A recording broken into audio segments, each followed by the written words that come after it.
మమ్మల్ని ఈ స్థలానికి తన కృపా బాహుల మీద క్షేమముగా, సజీవముగా, సురక్షితముగా సకాలములో తీసుకుని మోసుకొచ్చిన దేవాతి దేవునికే సమస్త ఘనత, మహిమ, ప్రభావములు కలుగునుగాక. ఈ స్థలములో కేవలం యేసయ్యకు మాత్రమే మహిమ కలుగునుగాక. మనం ఎవ్వరము కూడా ఆయన మహిమను దొంగిలించకుందుముగాక. యేసయ్యకు చెందవలసిన మహిమ కేవలం యేసయ్యకు మాత్రమే కలుగునుగాక.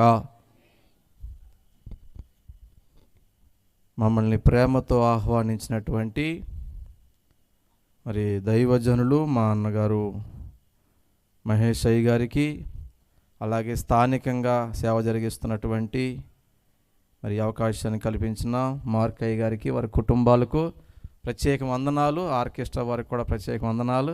మీ అందరికీ 2 వందనాలమ్మా. తమ్ముడిది లైవా మామూలు రికార్డింగా పిల్లలు కింద కూర్చోగలండి, ఎవరంటారు వచ్చేయండి. ఇదంతా ఖాళీగా ఉంది, ఇలా ముందుకు వచ్చేయండి. మునుపు మీరు దూరస్తులు, ప్రభునందు ఇప్పుడు సమీపస్తులై ఉన్నారు కాబట్టి త్వరగా ముందుకు వచ్చేస్తే బాగుంటుంది. త్వరగా వచ్చేయాలి. పిల్లలు, యవనస్తులు అందరూ ముందుకు వచ్చేయాలి, త్వరగా వచ్చేయాలి. మంచోళ్ళు మీరు ఆలస్యం చేసే కొలది సభ ఆలస్యం అవుతుంది. ఇలా ముందుకంటే వచ్చేయండి తల్లి, ఇలా ముందుకు వచ్చేయండి. ఇంకా ముందు జరగండి. ఆ సైడ్లో ఉన్న వాళ్ళు సెంటర్లోకి వెళ్ళిపోండి బాబు, కుర్చీల్లోకి చెదిరిపోయినలో కాకుండా సెంటర్లో కూర్చోండి. మంచోళ్ళ ఉన్నారు, మీరు చక్కగా మాట అన్నారు. పాపం దేవుడు మిమ్మల్ని దీవించును గాక. ఆమేన్. పురుషులు కూడా ఎదరు కుర్చీలు ఫిలప్ చేస్తే బాగుంటుంది. తమ్ముళ్ళు మీరు కూడా సైడ్కి కాకుండా, చీకట్లో కాకుండా వెలుగులో కూర్చోండి. తమ్ముడా వెలుగులో కూర్చోండి. మంచోళ్ళు మీరు, చక్కగా మాట వింటున్నారు. Very good.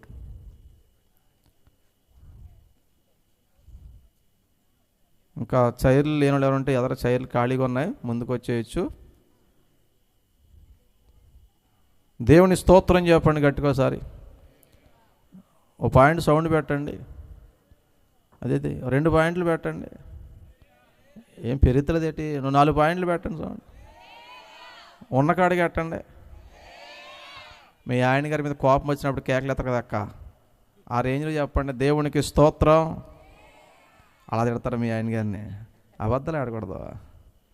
సరే, వాక్య భాగం చదువుకుందాము. 2వ సమూయేలు గ్రంథము, 2వ గ్రంథము 9వ అధ్యాయము. సమూయేలు 2వ గ్రంథము 9వ అధ్యాయము 11 నుంచి చదువుదాం.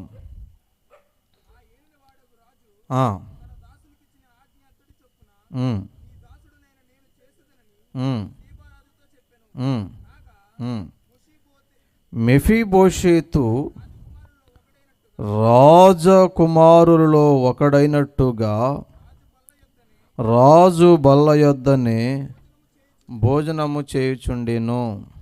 చదువుతాండా. మెఫీబోషెతునకు ఒక చిన్న కుమారుడుండెను, వాని పేరు మీకా.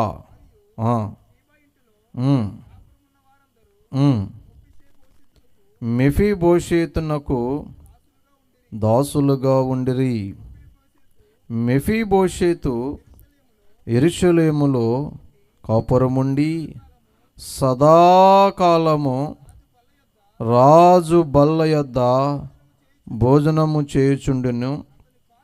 అతని కాళ్ళు 2 కుంటివి.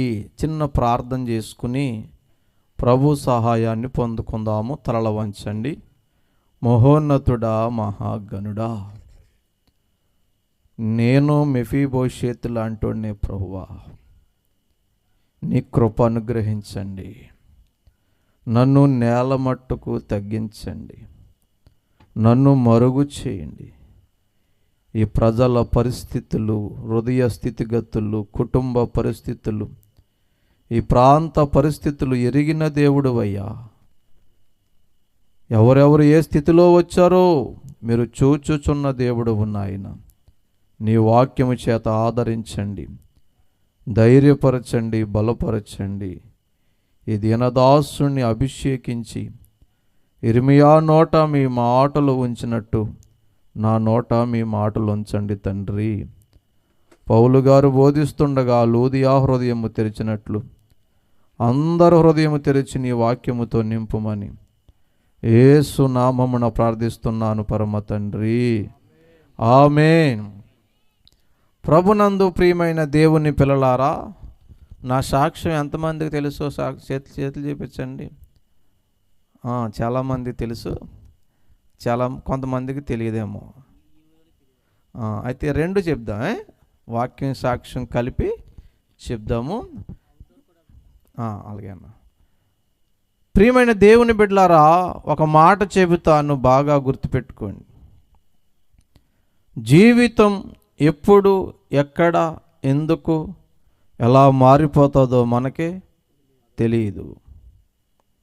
ఈరోజు సంతోషంగా ఉన్న మనిషి ఎప్పుడు సంతోషంగా ఉంటాడని మనిషికి ఏం లేదు చెప్పండి, గ్యారంటీ లేదు.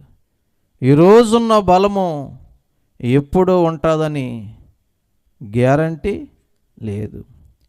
ఈరోజున్న మనిషి రేపొద్దున్న ఉంటాడని మీరు శాతబడి చేసి కర్ణపిశాచి చేసి చంపేసేలాగిన ఇంకా అలాగే చూస్తున్నారు. సమాధానం చెప్పండి, గ్యారంటీ ఉందా బ్రదరు?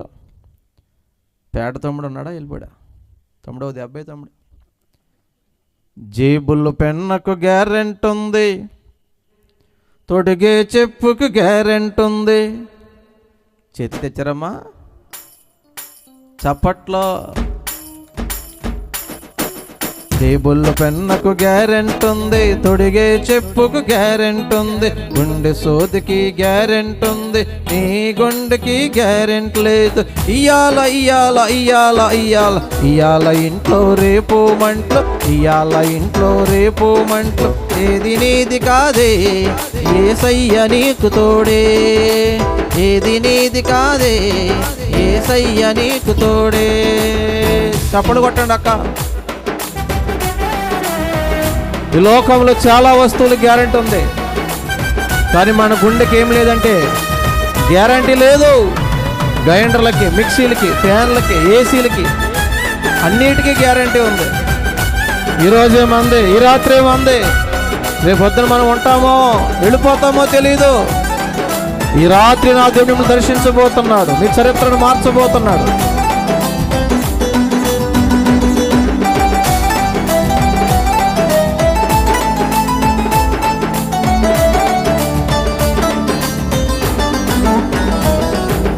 అందం చందం ఎంత ఉన్నా, ఆస్తిపాస్తులు ఎన్ని ఉన్నా, అక్క చెల్లి అర్థమవుతుందా?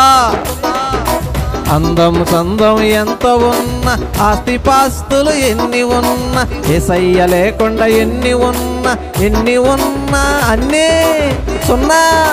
ఇయ్యాల ఇయ్యాల ఇయ్యాల ఇయ్యాల ఇంట్లో రేపు మంటలు, ఇయ్యాల ఇంట్లో రేపు మంటలు. ఏది నీది కాదే యేసయ్య నీకు తోడే, ఏది నీది కాదే యేసయ్య నీకు తోడే. అమ్మా ఏమైనా అర్థమైందరా తల్లి? అర్థమైందా? మీరు గ్రైండర్ కొనుక్కున్న ఏమిస్తారు? గ్యారంటీ కార్డు ఇస్తారు కదా, ఇన్ని సంవత్సరాలు పనిచేద్దని. ఫ్యాన్ కొనుక్కున్నా మాట్లాడండి అమ్మా, మీరు దండం పెడతానా, అయ్యగారు కోణకి ఇస్తే మీ దక్షిణ భాగం ఇచ్చి వెళ్తానా. ఏసీ కొనుక్కున్న గ్యారంటీ ఇస్తారా ఎవరా? చివరికి మనం తొడిగేస్తే అరిగిపోయి చెప్పుకు కూడా ఏమని తెలుసా, గ్యారంటీ ఉంది. పట్టుకెళ్ళండి మాస్టరు, మేడం 6 నెలలు వాటర్ ప్రూఫ్ గ్యారంటీ అంటాడు. దేనికి రా తల్లే, మీరైనా చెప్పండి. చెప్పుకి మనం తొక్కేస్తే అరిగిపోయి చెప్పు కూడా ఏముంది, గ్యారంటీ ఉంది. అవునా? ఎంత ఉంటుంది గుండు సూది, పట్టుకెళ్ళిన మాస్టర్ స్టెయిన్లెస్ స్టీల్ 10 సంవత్సరాలు తుప్పట్టదు అంటాడు. దానికి కూడా ఏముంది చెప్పండి, చెప్పాలి. తమ్ముడు, బ్రదర్స్, పురుషులు మీరన్నా మాట్లాడండి బాబు, వాళ్ళు డాక్టర్ వాళ్ళు డబ్బులు ఎత్తుకొని మాట్లాడరాళ్ళు. మీరన్నా సమాధానం చెప్పి ఈ దీనిని బలపరచండి. గ్యారంటీ ఇస్తారు ఎవరో తమ్ముడా? కానీ మనం పుట్టినప్పుడు గ్యారంటీ కార్డు ఇచ్చారా డాక్టర్ గారు? బెదరా మీరు మాట్లాడరా? అది పెద్ద ఆయన చెప్తున్నాడు, మా ఆయన ముందు కూర్చోబెట్టండి బాబా. ఇవ్వలేదా? పుట్టినప్పుడు ఇస్తారు కదా అక్క, సర్టిఫికేట్ ఇస్తారు కదా. పుట్టినప్పుడు ఇవ్వలేదు, సర్టిఫికేట్ ఇవ్వలేదా? ఏంటి బర్త్ బాగా చెప్పాడు. Birth certificate, date of birth ఇచ్చారా బెదరా? ఒక డేట్ వేసాడా, 2 డేట్లు వేసాడా? అదేంటది? ఇప్పుడు నా దగ్గర ఇదిగో మెడిసిన్ సీట్ ఉంది, దీని మీద 2 డేట్లు ఉంటాయి. దీని పుట్టుక, దీని సావు, అంతే కదా బెదరు? మీ ఊళ్ళో ఆశా వర్కర్ ఉన్నారా, నర్స్ గారు ఉన్నారా? వాళ్ళకి ఇచ్చి పక్కన ఇంకో డేట్ వేయించి రామని డాక్టర్ దగ్గరికి వెళ్ళి ఏంటారా బెదరు? పోనీ మనమే వెళ్ళి డాక్టర్ గారు ఒక డేట్ వేశారు, డేట్ ఆఫ్ బర్త్ వేశారు, చచ్చిపోతాను, ఎప్పుడు చచ్చిపోతున్నా డేట్ వేయలేదన్నాం అనుకోండి, డాక్టర్ గారు ఏమంటాడు? అసలు నేను ఎప్పుడు చచ్చిపోతాను నాకే? ఎందుకంటే మన జీవితానికి ఏం లేదు బ్రదరు, గ్యారంటీ లేదు. కాబట్టి ఈరోజే మంది, గట్టిగా మాట్లాడితే ఈ క్షణమే మంది. ఒక ఆయన ఉన్నాడు, అతని పేరు మెఫీబోషేత్. రాజకుటుంబంలో పుట్టాడు, బాగా ధనవంతుడు. వాళ్ళ నాన్న పేరు యోనాతాను, వాళ్ళ తాత పేరు సౌలు. నాన్న పేరు ఏం పేరు రా తల్లి? యోనాతాను. చెప్పండి, ఒక 5 నిమిషాలు పునాది వేసిన తర్వాత అసలు వాక్యానికి సాక్ష్యంలోకి వెళ్దాం. ఏం పేరు అతని పేరు? మెఫీబోషేత్ తండ్రి పేరు యోనాతాను, మెఫీబోషేత్ తాత పేరు సౌలు. ఇజ్రాయేల్ రాజ్యానికి ఫస్ట్ కింగ్ ఆయనే. ఎవరో? సౌలు. ఎంత డబ్బున్న కుటుంబంలో పుట్టి సిరి సంపదలు అనుభవించి సంతోషంగా ఉండవలసిన వ్యక్తి జీవితము తల్లకిందులైపోయింది, జీవితం మారిపోయింది. నా వైపు చూస్తున్నారా? గురుముఖస్య విద్యా లభ్యతే అన్యముఖస్య వ్యర్థం శూన్యం లభ్యతే అన్నారు. చెప్పేవాడు గురువు అనుకుంటే అతని ముఖం చూస్తూ వింటే పాఠమైన వాక్యమైన బాగా అర్థమవుతుంది. అన్యముఖస్య అటు ఇటు చూస్తే చివరికి వ్యర్థం శూన్యం. కాబట్టి మీ అంత అందంగా నేను లేకపోయినా వాక్యం కోసమైనా నా ముఖం చూడండి అక్క. జీవితంలో ఒక సంపన్న కుటుంబంలో పుట్టాడు. తాత రాజు, తండ్రి యువరాజు, మనోడు గోల్డెన్ స్పూను. కానీ ఇందాక చెప్పాను కదా, జీవితము ఎప్పుడు, ఎక్కడ, ఎందుకు, ఎలా మారిపోతుందో మనకే తెలియదండి. ఒకరోజు యుద్ధములో తాతగారు చనిపోయాడు. అదే యుద్ధములో నాన్నగారు, కుటుంబీకులందరూ చనిపోయారు. ఇతను కూడా చంపేస్తారేమోనని ఒక దాది ఈ మెఫీబోషేతుని ఎత్తుకుని 5 ఏళ్ల వయసులో ఎత్తుకుని పరిగెడతా ఉంటే అనుకోకుండా అకస్మాత్తుగా పడిపోవడం వల్ల 2 కాళ్ళు పోయిన కుంటివాడైపోయాడు. బైబిల్లో కొన్ని క్యారెక్టర్లు చదువుతుంటే మనస్సు నలిగిపోతుంది, మనస్సు కరిగిపోతుంది, మనస్సు బాధపడుతుంది, గుండె గాయమవుతుంది, కళ్ళల్లో నుంచి కన్నీళ్ళు వస్తాయి. తన ప్రమేయం ఏమీ లేకుండా జీవితం చీకటైపోయిన వ్యక్తి ఎవరంటే మెఫీబోషేత్ అండి. ఇతడు ఏ పాపము చేయలేదు, ఏ నేరము చేయలేదు, కానీ 2 కాళ్ళు లేని, చెప్పండి ఏమైపోయాడు? కుంటివాడైపోయాడు. ఇక్కడ చాలామంది జీవితంలో మన ప్రమేయం ఏమీ ఉండదు, కానీ మనకి నిందలు వచ్చి పడతా ఉంటాయి. మన ప్రమేయం ఏమీ ఉండదు, కానీ ఎన్నో మాటలు వచ్చి పడతా ఉంటాయి. మన ప్రమేయం ఏమీ ఉండదు, ఏం చేసామో మనకే అర్థమవుదో ఓ భయంకరమైన పరిస్థితి మన జీవితంలోకి వస్తుంది. మన ప్రమేయం ఏమీ ఉండదు, ఎవరో చేసిన దానికి మనము కొన్ని కష్టాలు అనుభవించవలసి వస్తుంది, కొన్ని అప్పులు కట్టవలసి వస్తుంది. ప్రియమైన దేవుని బిడ్డలారా, స్నేహితుడే కదా, నా మిత్రుడే కాదా అని చెప్పి సంతకం పెడితే ఆడప్పు ఎగ్గొట్టినందుకు ఒక ఆయన 23 లక్షలకి ఇప్పుడు వడ్డీ అసలు కడుతున్నాడు. ఆ 23 లక్షలు ఒక్క రూపాయి అతను తిన్నదే లేదు, తన భార్యకి పెట్టింది లేదు. తన పిల్లలకి పెట్టింది లేదు. కానీ ఎవరు కడతాను తెలుసా? ఇతను కడుతున్నాడు. ఇక్కడున్న వాళ్ళకి బైబిల్ బడి చెప్తున్నాను, నీకు ఏమైనా 10 రూపాయలుంటే సాయం చేసి వదిలేయి. కానీ ఎవడ లక్షల అప్పుకి మాత్రం నువ్వు మధ్యన మాత్రం జామీను మాత్రం ఉండకు. ఎందుకంటే తీసుకున్నప్పుడు కావలసినప్పుడు మాటలు బాగానే ఉంటాయి, కట్టవలసినప్పుడే బాధగా ఉంటాయి. ఆడు అడ్డం తిరిగితే, ఆడు పారిపోతే అది నీ తలకే పట్టుకుంటుంది, నీ కుటుంబానికి పట్టుకుంటుంది. ప్రేమతో చెప్తున్నాను బిడ్డలారా, అటువంటి వాళ్ళకి ఎప్పుడు కూడా మధ్యవర్తులుగా ఉండకండి. అలా నష్టపోయిన ఫ్యామిలీలో మా ఫ్యామిలీ కూడా ఉంది. అలాగ దెబ్బతినేసినట్లో మేము కూడా ఉన్నాం. అదిగో అక్కడ ఒక బ్రదర్ గారు చేస్తున్నాడు, మా ఆయన కూడా అటువంటి పరిస్థితిలో ఉండి ఉంటాడు. నిజమే, ఒక్కోసారి ఎవరో చేసిన దానికి నష్టం మనం పడాలి, కష్టం మనం పడాలి. ఒక్కోసారి చూడండి, మనం ఇలా పక్కంట వెళ్తాం, బండి వేసుకున్నాం, నడుచుకున్నాం, మనకి ఏమీ సంబంధం ఉండదు. అలాగెళ్ళవలసినోడో ఇలాగెళ్ళవలసినోడో లేదా తాగేసినోడో స్థిరం తప్పేసినోడో శిరస్కెక్కేసినోడో వచ్చేసి మనల్ని గుద్దేస్తాడు. మనం పక్కంటనే వెళతాం, మనకు అసలు ఏమీ సంబంధం ఉండదు. కానీ యాక్సిడెంట్ మనకవుతుంది, కాళ్ళు చేతులు మనకే ఇరుగుతాయి. ప్రియమైన దేవుని బిడ్డలారా, మెఫీబోషేతు ఏ నేరము చేయలే, ఏ పాపము చేయలే. కానీ అతను ప్రమేయమేమీ లేకుండా అన్యాయమైపోయిన ఒక జీవితం ఎవరదంటే మెఫీబోషేతు.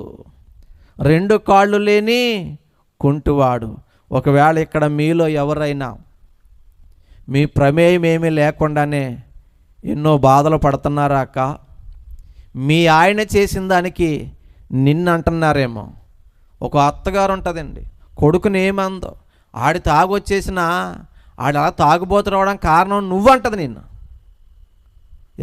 తాగింది ఎవరో, తిరిగింది ఎవరో, గొడవలు పడింది ఎవరో.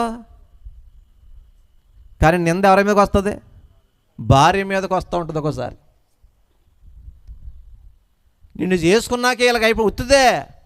అతను బాధలు భరించలేక, ఆయన సరిగా చూడలేక దేన్నో దాన్ని తగిలితే నా దరిద్రం వదిలిపోద్దని నిన్ను కట్టేసింది, నీకు అంట కట్టేసింది. నీకు అంట కట్టేసి ఇప్పుడు అంటది, మా వాడు ఉత్తమ విద్యార్థి, ఒకప్పుడు ఉత్తమమైన వ్యక్తి, నిన్ను చేసుకున్నాకే ఇలాగా. పాపిడికి ఏం అర్థమవుదో భార్య దగ్గరుండి బాటిల్ తెచ్చి నాయన రోజు తాగా నేర్పిందా? మాట్లాడరేటమ్మా మీరు, గరగల్లాగా తలకాయ ఊపుతున్నారు, శివరాత్రి గరగల్లాగానా, కీచ్చిన బొమ్మల్లాగానా? భార్య నేర్పిందా? కానీ మాటలు ఎవరు పడుతున్నారు? ఒక్కోసారి చూడండి, అమ్మ ఏదో పాపం చేద్దాం, నానేదో పాపం చేస్తే ఎవడు రీడు అంటే ఆడిరా తాగుబో సుబ్బారావు కూడా కొడుకురా అంటారు. కొడుక్కి ఏ సంబంధం లేదు, కానీ గాయం ఎవరికైంది చెప్పా? కొడుక్కి అయింది, కూతురికి అయింది. అవునంటారా కాదంటారా? జీవితంలో ఒక్కోసారి ఇలాగే జరుగుతూ ఉంటాయి. బైబిల్లో ఈ మెఫీబోషేతు గురించి మీరు చదివితే ఏడుపు వస్తుంది మీకు. అడుగడుగున అన్యాయం అయిపోయిన జీవితం, అడుగడుగున ఓడిపోయిన జీవితం, అడుగడుగున కన్నీళ్ళే కనబడతాయి. అతని జీవితంలో ఎంత దరిద్రానికి వెళ్ళిపోయాడంటే, ఎవరో ఇంటికాడ ఎవరో అరుగు మీద కూర్చుంటే వాళ్ళు ఏమైనా కాదు గెంజేస్తే తాగే స్థితికి వెళ్ళిపోయాడు. వాళ్ళు ఏమైనా ఒక ముద్ద పెడితే తినే స్థితికి వెళ్ళిపోయాడు. ఒకప్పుడు రాజ కుటుంబీకుడు, రాజభోజనం తినేవాడు, తండ్రి యువరాజు, ప్రిన్సు, తాత కింగు. కానీ ఇప్పుడు అతని జీవితం చూస్తే బిచ్చగాడు బ్రతుకు అయిపోయింది. ప్రియమైన దేవుని బిడ్డలారా, అతను ఊహించడంటావా అతను బ్రతుకు అలాగ అవుతుందని? ప్రియమైన దేవుని బిడ్డలారా, మీ కళ్ళ ముందున్న ఈ డాక్టర్ బాబు గురించి 2 మాటలు చెప్తాను నేనండి. నేను ఇప్పుడు కూర్చుని మాట్లాడుతున్నాను. నాకు 2 కాళ్ళు పని చేయవు.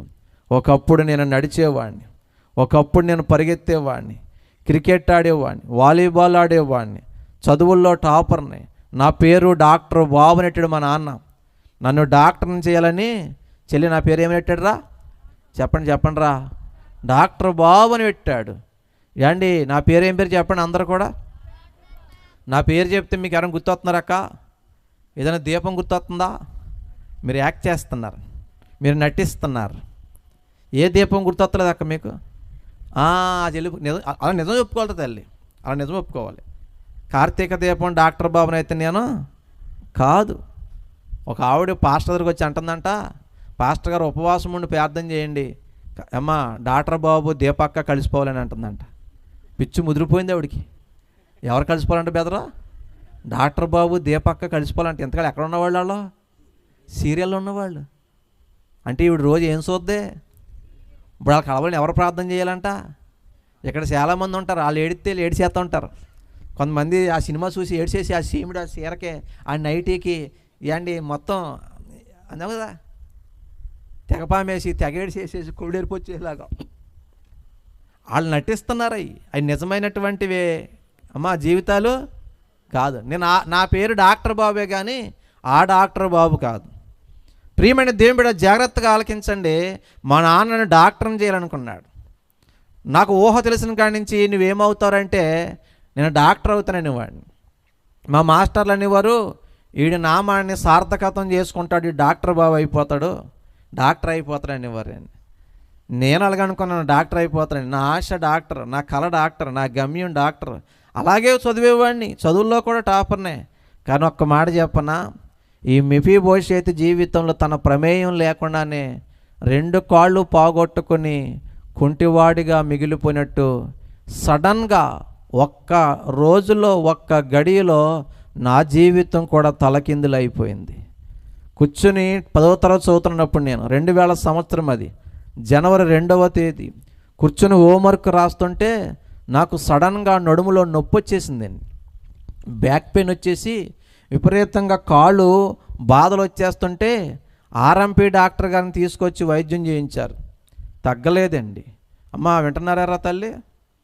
ఆర్ఎంపీ డాక్టర్ గారు వచ్చి వైద్యం చేశారు, తగ్గలేదు. నిడదవోల్లో భాస్కర నర్సింగ్ హోమ్ అని ఒక హాస్పిటల్ ఉంటుంది, ఆ హాస్పిటల్ తీసుకెళ్లారు. అక్కడ డాక్టర్ ఎండి గోపాలకృష్ణ గారు, ప్రసాదరావు గారు నాకు వైద్యం చేస్తున్నారు. మందులు ఎక్కుతున్నాయి, సెలైన్లు ఎక్కుతున్నాయి. కానీ బాధలు తగ్గకపోగా ఇంకా బాధలు అధికమైపోయి కాళ్ళన్నీ బరువెక్కువైపోతున్నాయి. ఏమైపోతున్నారే తల్లి? మీరే బాగా వింటున్నారు, మీరే బాగా చెప్తున్నారు. కాళ్ళు బరువైపోయి ఏడ్చేస్తున్నాను బాధలు తట్టుకోలేక.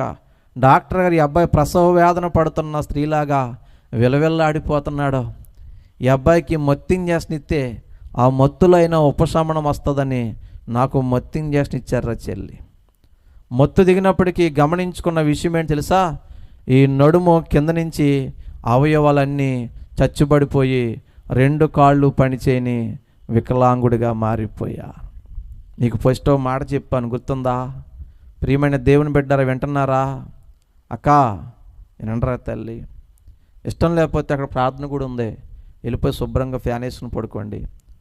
వినాలని ఆసక్తి ఉన్నవాళ్ళు ఇక్కడ ఉండండి. అమ్మా తాను చెరిన కోటంతా వనమంతా చెడగొట్టిందంట. మీకు నిజంగా ఇష్టం లేదనుకోండి, వెళ్ళిపోండి. అక్కడ చక్కగా మంచి లైట్ ఉంది, ఫ్యాన్ ఉంది, కింద దొర్లతాకి పందిలాగా బొరలొచ్చు, టైల్స్ కూడా వేశారు. వెళ్ళిపోయినప్పుడు మేమే లేపుతాం కావాలితే, ఇంకా కావాలితే టీ సుక్కలు అలాంటివి పంపిస్తూ ఉంటాం. దయచేసి 1 గంట సేపు డిస్టర్బ్ చేయకండి. ఏం మాట్లాడుకుంటారు అంతమానం? మీ సోది మండిపోను. ఎప్పుడు మాటలే, ఇంటికాడ మాట్లాడుకుని, రోడ్డు మీద మాట్లాడుకుని, అరుగు మీద మాట్లాడుకుని, కూటంలోనూ మాట్లాడుకుని, మీరు మాట్లాడుకుంటాకి ఇన్ని లైట్లు, ఇంత సౌండ్ సిస్టమ్, ఇంత ఆర్కెస్ట్రా, ఇంతమంది పాస్టర్లు, ఇంత షూటింగ్ అవసరమా? చిన్న బరకం మొక్క వేసి మాట్లాడుకోవచ్చు. మీకు నచ్చినా నచ్చపోయినా జాగ్రత్తగా చెప్తాను, వినండి బిడ్డలారా, మాట్లాడకండి, వినండి. దేవుని స్తోత్రం చెప్పండి. హల్లెలూయా. ప్రియమైన దేవుని బిడ్డలారా, నాకు మత్తు దిగినప్పటికీ నేను గమనించుకున్న విషయం ఏంటంటే, నేను 2 కాళ్ళు పనిచేయని వికలాంగుడిగా మారిపోయాను. నేను ఫస్ట్ నుంచి మీకు మాట చెప్తున్నాను, జీవితం ఎప్పుడు, ఎక్కడ, ఎందుకు, ఎలా మారిపోతుందో, ఎలా ముగిసిపోతుందో, ఏమైపోతుందో మనకే తెలీదు. ఇదే జీవితం. నా ఆశలన్నీ ఆవిరైపోయినాయండి. నా ఆశ ఏంటంటే డాక్టర్ అవ్వాలని. మా అమ్మ నాన్న ఆశ ఏంటంటే నన్ను డాక్టర్గా చూడాలని. కానీ విచిత్రం ఏంటి చెప్పనా? నా ఆశలన్నీ ఏమైపోయినాయి చెప్పండి? ఆవిరైపోయినాయండి. ఇక్కడ నా జీవితమే కాదు, ఇక్కడ చాలామంది జీవితంలో ఆశలు ఏమైపోతాయి చెప్పండి? ఆవిరైపోతాయి. ఎన్నో అనుకుంటారు. చిన్నప్పుడు పిల్లలు మాట్లాడుకుంటారు, ఏ ఫ్రెండో మనం పెద్ద అయిన తర్వాత కూడా ఫ్రెండ్స్ లాగా ఉండాలి, నువ్వు మా ఇంటికి రావాలి, నేను మీ ఇంటికి వస్తాను అనుకుంటారు, తప్పేం కాదు. తీరా పెద్ద అయిన తర్వాత ఇంక ఎవరింటికి ఎవరు వెళ్తాం ఉండదు. వాళ్ళ సంసారాలు, వాళ్ళ కథలో, వాళ్ళ కష్టాలు వాళ్ళకే సరిపోతాయి. మాటలను అవునా కదరా తల్లి? పెళ్ళి అవ్వకముందు అమ్మాయి అనుకుంటుంది, మా ఆయన హీరోలాగా ఉండాలి, ప్రభాస్లాగా ఎత్తు ఉండాలి, మహేష్ బాబులా తెల్లగా ఉండాలి, పవన్ కళ్యాణ్ తిక్కు ఉండాలి, కిందేసి తొక్కినా కానీ ఇవన్నీ ఉండాలనుకుంటుంది. అవునా కదా బెదరా? తీరా పెళ్ళైన తర్వాత భర్త హీరోలాగా ఉండడు, విలన్లాగా ఉంటాడు. అమ్మా అప్పుడు పిల్ల ఆశలన్నీ ఏమైపోతాయి? ఆవిరైపోతాయి. అలాగే మా వాళ్ళు తక్కువ వాళ్ళేం కాదు, తమ్ముడోళ్ళు కూడా అనుష్క, కనిష్క ఎవరో ఉంటారు కదా, వాళ్ళలాగా ఉండాలని ఎన్నో కోరుకుంటారు. సందమామలాగా ఉండాలని, మా అమ్మని బాగా చూసుకోవాలి, నన్ను బాగా చూసుకోవాలని కళ్ళగా అంటారు. తీరా పెళ్ళైన తర్వాత సందమామ కనపడదు, చంద్రముఖి కనపడుతుంది, అంత లకలకే. ఆశలు ఆవిరైపోతామండి. ఇదే బెదరు. ఇంకా పెళ్ళి అవ్వదు కాబట్టి మీకు అర్థమవుతుంది, కానీ పెళ్ళి అయితే అనుకుంటావు. ప్రియమైన దేవుని బిడ్డలారా, పిల్లలు పుట్టినప్పుడు ఇది అమ్మాయిని టీచర్ని చేసేస్తాను, అబ్బాయిని డాక్టర్నో కలెక్టర్నో చేసేస్తానని ఎన్నో ఆశలు పెట్టుకుంటాం. తప్పేమీ కాదు. తీరా పిల్లలు ఏండి ఆడి సెల్ ఫోన్తో ఉండి, ఏండి లేకపోతే దేంతోనో ఉండి వాళ్ళు మన మాటే వినరు. అమ్మా నాన్న లాస్ట్ కూడా ఏమైపోయింది చెప్పండి? ఆవిరైపోయింది. That's life. ఇదే జీవితం.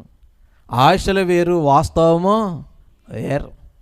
మెఫీబోషేతు కలలు వేరు, అతని జీవితం వేరు. ఒకప్పుడు రాజభోజనం, ఒకప్పుడు తండ్రి రాజు, నాన్న యువరాజు, పిల్లోని కింద పెట్టకుండా చంకలో పెట్టుకుని ఆడించినటువంటి పనికెత్తులు. కానీ గడిలో అతను బ్రతికి ఏమైపోయిందంటే 2 కాళ్ళు పనిచేయని వికలాంగుడైపోయాడు. ఈ డాక్టర్ బాబు కూడా నడిచేవాడు, పరిగెత్తేవాడు, క్రికెట్, వాలీబాల్లో ఎన్నో సర్టిఫికెట్లు, ఎన్నో బహుమతులు, ఎన్నో ప్రైజులు, చదువుల్లో టాపరు. కానీ ఒక్క మాట చెప్పనా, ఇవన్నీ కూడా ఒక్క గడిలో నా బ్రతుకులో నుంచి దూరం అయిపోయినాయి. ప్రియమైన దేవుని బిడ్డారా, మరలా చెప్తున్నాను, ఇక్కడ ఎవరైనా బాప్తీసం పొందని వారుంటే, రక్షణ పొందని వారుంటే, రక్షణ వాయిదా వేస్తున్న వారుంటే, బిడ్డా ఇంకా చూద్దాం, ఇంకా టైం ఉంది అనుకున్న వారుంటే, రేపొద్దునన్న రోజు మనం ఉంటామో వెళ్ళిపోతామో గ్యారంటీ లేదు. ఇదే మిక్కిలి అనుకూల సమయం, నేడే రక్షణ దినం. ప్రియమైన దేవుని బిడ్డలారా, నా జీవితం నాకు నేర్పిన పాఠం అదే. ఆశలన్నీ ఆవిరైపోయి హైదరాబాద్ నిమ్స్ హాస్పిటల్ పంపించారు. అక్కడ అన్ని టెస్టులు చేశారు సోదరా. అన్ని టెస్టులు చేసి వాళ్ళు ఇచ్చిన రిపోర్ట్ ఏంటంటే, నా బాడీలోకి ఒక రకమైన వైరస్ ఇన్ఫెక్ట్ అయిపోయింది. అది ఇన్ఫెక్ట్ అవడం వల్ల బాడీలోకి వెళ్ళిపోయి వెన్నుముక్క భాగంలో రక్తము గెడ్డ కట్టేసింది. కణితిలాగా తయారైపోయి కింద అవయవాలకి రక్త సరఫరా ఆగిపోయింది. నరాలు చచ్చుబడిపోయి కాళ్ళు పట్టుదలేసినాయి. ఒక్క మాటలో చెప్పాలంటే 2 కాళ్ళు పనిచేయడం మానేసినాయి. నడుము కింద నుంచి ఏవి కూడా నా కంట్రోల్లో లేవు. ఈ వ్యాధి 1,00,000కో 1,00,000కో ఒకడికి వస్తుంది. అది మీ అబ్బాయికి వచ్చింది. ఈ వ్యాధి వచ్చినోడికి 24 గంటల లోపు ఆపరేషన్ చేయాలి. మీరు చాలా ఆలస్యం చేసేసారు. Too late. చేయమంటే చేస్తాం, 1,00,000 రూపాయలు కట్టండి అన్నారు. మా నాన్నగారు మా అమ్మగారు చాలా మంచోళ్ళండి. మేము పేద కుటుంబమే. ఒకప్పుడు మేము గుడిసులో బ్రతికినోళ్ళమే, గెంజు మెతుకులు తాగినోళ్ళమే, పచ్చడి మెతుకులు తిన్నవాళ్ళమే. అమ్మా నాన్నలు ఇడ్లీలు బజ్జీలు క్యాన్లో పెడితే ఇంటింటికి తిని అమ్మునోడినే. నాన్న పువ్వులు దండ కట్టి బొట్టలో పెట్టి సైకిల్ కడితే ఊరంతా తిరిగినోడినే. గుడిసులో నీళ్ళు వచ్చేస్తుంటే చెమ్మల్లో పడుకున్న వాళ్ళమే. ప్రియమైన దేవుని బిడ్డలారా, ఇక్కడ ఉన్న వాళ్ళందరూ చాలామంది ఆ స్థితిలో నుంచి వచ్చిన వాళ్ళే. మనందరికి ఇప్పుడున్న బిల్డింగ్లు అప్పుడు లేవు. అసలు మాకు అప్పుడు కరెంటు కూడా లేదు. మాకు ఎవరైనా ఇంటికి వెళ్ళి వాళ్ళ అరుగు మీద కూర్చుని హోంవర్క్లు చేసుకునేవాళ్ళు మేము. అటువంటి స్థితిలో నుంచి అప్పు చేసి ఒక బిల్డింగ్ కట్టారు. ఆ అప్పు తీర్చడానికి మా అమ్మగారు దోహా ఖతర్ అనే దేశం వెళ్ళారు. 8వ తరగతిలో ఉండగా నేను 10వ తరగతిలో నాకు ఈ వ్యాధి వచ్చింది. నాకు ఈ వ్యాధి వచ్చిన తర్వాత సడన్గా మరలా మా అమ్మగారు నా కోసం ఇండియా దేశము వచ్చేసారు. కొడుకుని ఎలాగో చూద్దామని ఊహించుకొని, బాగా చదివించుకుందామని, బిడ్డలను చదివించుకుందామని, ఇల్లు ఏదో చేద్దామని ఎన్నో ఆశలతో వెళ్ళిన ఆవిడికి వచ్చినప్పటికీ ఇల్లు అమ్ముకుని కొడుకు కుంటోడుగా కనబడ్డాడు. ఇదే జీవితం. బిడ్డా, నీ జీవితంలో కూడా ఎన్నో ఆశలు ఆవిరైపోయినాయి కదా. ఎన్నో కలలతో కాపురాన్ని ప్రారంభించావు. నా భర్త ప్రేమగా ఉంటాడని, నా అత్తగారు తల్లిలాగా ఉండాలని, ఇదిగో నేను అందరితో మంచిగా ఉండాలని, నా బిడ్డల్ని గొప్పోళ్ళని చేయాలని ఏవేవో ఊహించుకున్నావు. కానీ ఈరోజు నీ జీవితం కూడా కష్టాలలోనే ఉంది. ఈరోజు నువ్వు అనుకున్నట్టు నీ భర్త లేడు. ఈరోజు నువ్వు అనుకున్నట్టు నీ భార్య లేదు. నువ్వు అనుకున్నట్టు, నువ్వు ఆశపడినట్లు నీ పిల్లలు లేరు. నీ ఇంట్లో పరిస్థితులు లేవు. నీ ఆర్థిక పరిస్థితులు చాలా భయంకరంగా ఉన్నాయి. పైకి నవ్వుతున్నావు కానీ, 10 మందిలో అలాగా బాహాటంగా కనబడుతున్నావు కానీ, ఇక్కడ చెప్తున్నాను, నా దేవుని ఆత్మచేతన కనిపిస్తుంది, ఇక్కడ చాలామంది గుండెల్లో కన్నీరు ఉంది. రాత్రులు ఏడుస్తున్నారు. రాత్రులు లైట్ ఆరిపోయింది కానీ కళ్ళకి నిద్ర పడతలే. వంటగదిలో ఏడుస్తున్నారు. పడుకుంటే కళ్ళల్లో నుంచి తెలియకుండా దిండి మీద కన్నీరు కారుతుంది కదా అక్క. నీకు నిన్ను ప్రేమించేవారు ఎవరు లేరు కదా, నిన్ను అర్థం చేసుకునేవారు ఎవరు లేరు కదా. ఎప్పుడు చెలో పొలోమని తిరిగే నువ్వు ఏంటమ్మ ఇలా పడుకొని ఉన్నావు, ఏమైందిరా హాస్పిటల్కి వెళ్దామా అనవలసిన భర్తే నిన్ను పట్టించుకోకుండా వెళ్ళిపోతే, ఏంటి నీ కన్నవారు నీ తిప్పలయ్య నువ్వు పడమ్మా మేమేమీ చెయ్యలేమని చేతులు ఎత్తేస్తే, బిడ్డలు కూడా ఏంటమ్మా నేను ఏం చెయ్యాలమ్మా అడగవలసిన వాళ్ళు కూడా నీ మీద ఎదురు తిరిగితే నీ మనసు ఏం బాగుంటుంది. బ్రదర్, నువ్వు పొద్దంతమాన కష్టపడుతున్నావు, రెక్కలు ముక్కలు చేసుకుంటున్నావు, పిల్లలకి భార్యకి అన్నీ తెచ్చి పెడుతున్నావు, కానీ నీ భార్య నీ మాట అంటలేదు కదా, కనీసం గౌరవం ఇవ్వట్లేదు కదా. అయ్యో నా భర్త నా కోసమే కదా నలిగిపోతున్నాడు, అరిగిపోతున్నాడు, కరిగిపోతున్నాడు, మా నాన్న నా కోసమే కదా ఇన్ని తిప్పలు పడుతున్నాడని నీ కష్టాన్ని గుర్తించి ఎప్పుడు కూడా నీ దగ్గరికి వచ్చి నాన్న ఐ లవ్ యూ అని నీ బిడ్డలు నీతో ఎప్పుడు చెప్పలేదు కదా. నాన్న నువ్వు నా కోసమే కష్టపడుతున్నావు కదా, నేను ఏమైతే నీకు సంతోషం రా నాన్న, నేను ఏమైతే నీకు సంతోషం డాడీ, నేను ఎలాగుంటే నీకు సంతోషం మమ్మీ అని ఎప్పుడైనా నీ పిల్లలు నీ దగ్గరికి వచ్చి మాట్లాడారా? ఇదిగో నువ్వు అవసరానికి డబ్బులు ఇవ్వడానికి నువ్వు కావాలి, కష్టపడతాక నువ్వు కావాలి, కానీ ఎప్పుడైనా గద్దిస్తుంటే కోపడుతుంటే డాడీ మంచోడు కాదు, నాన్న మంచోడు కాదు.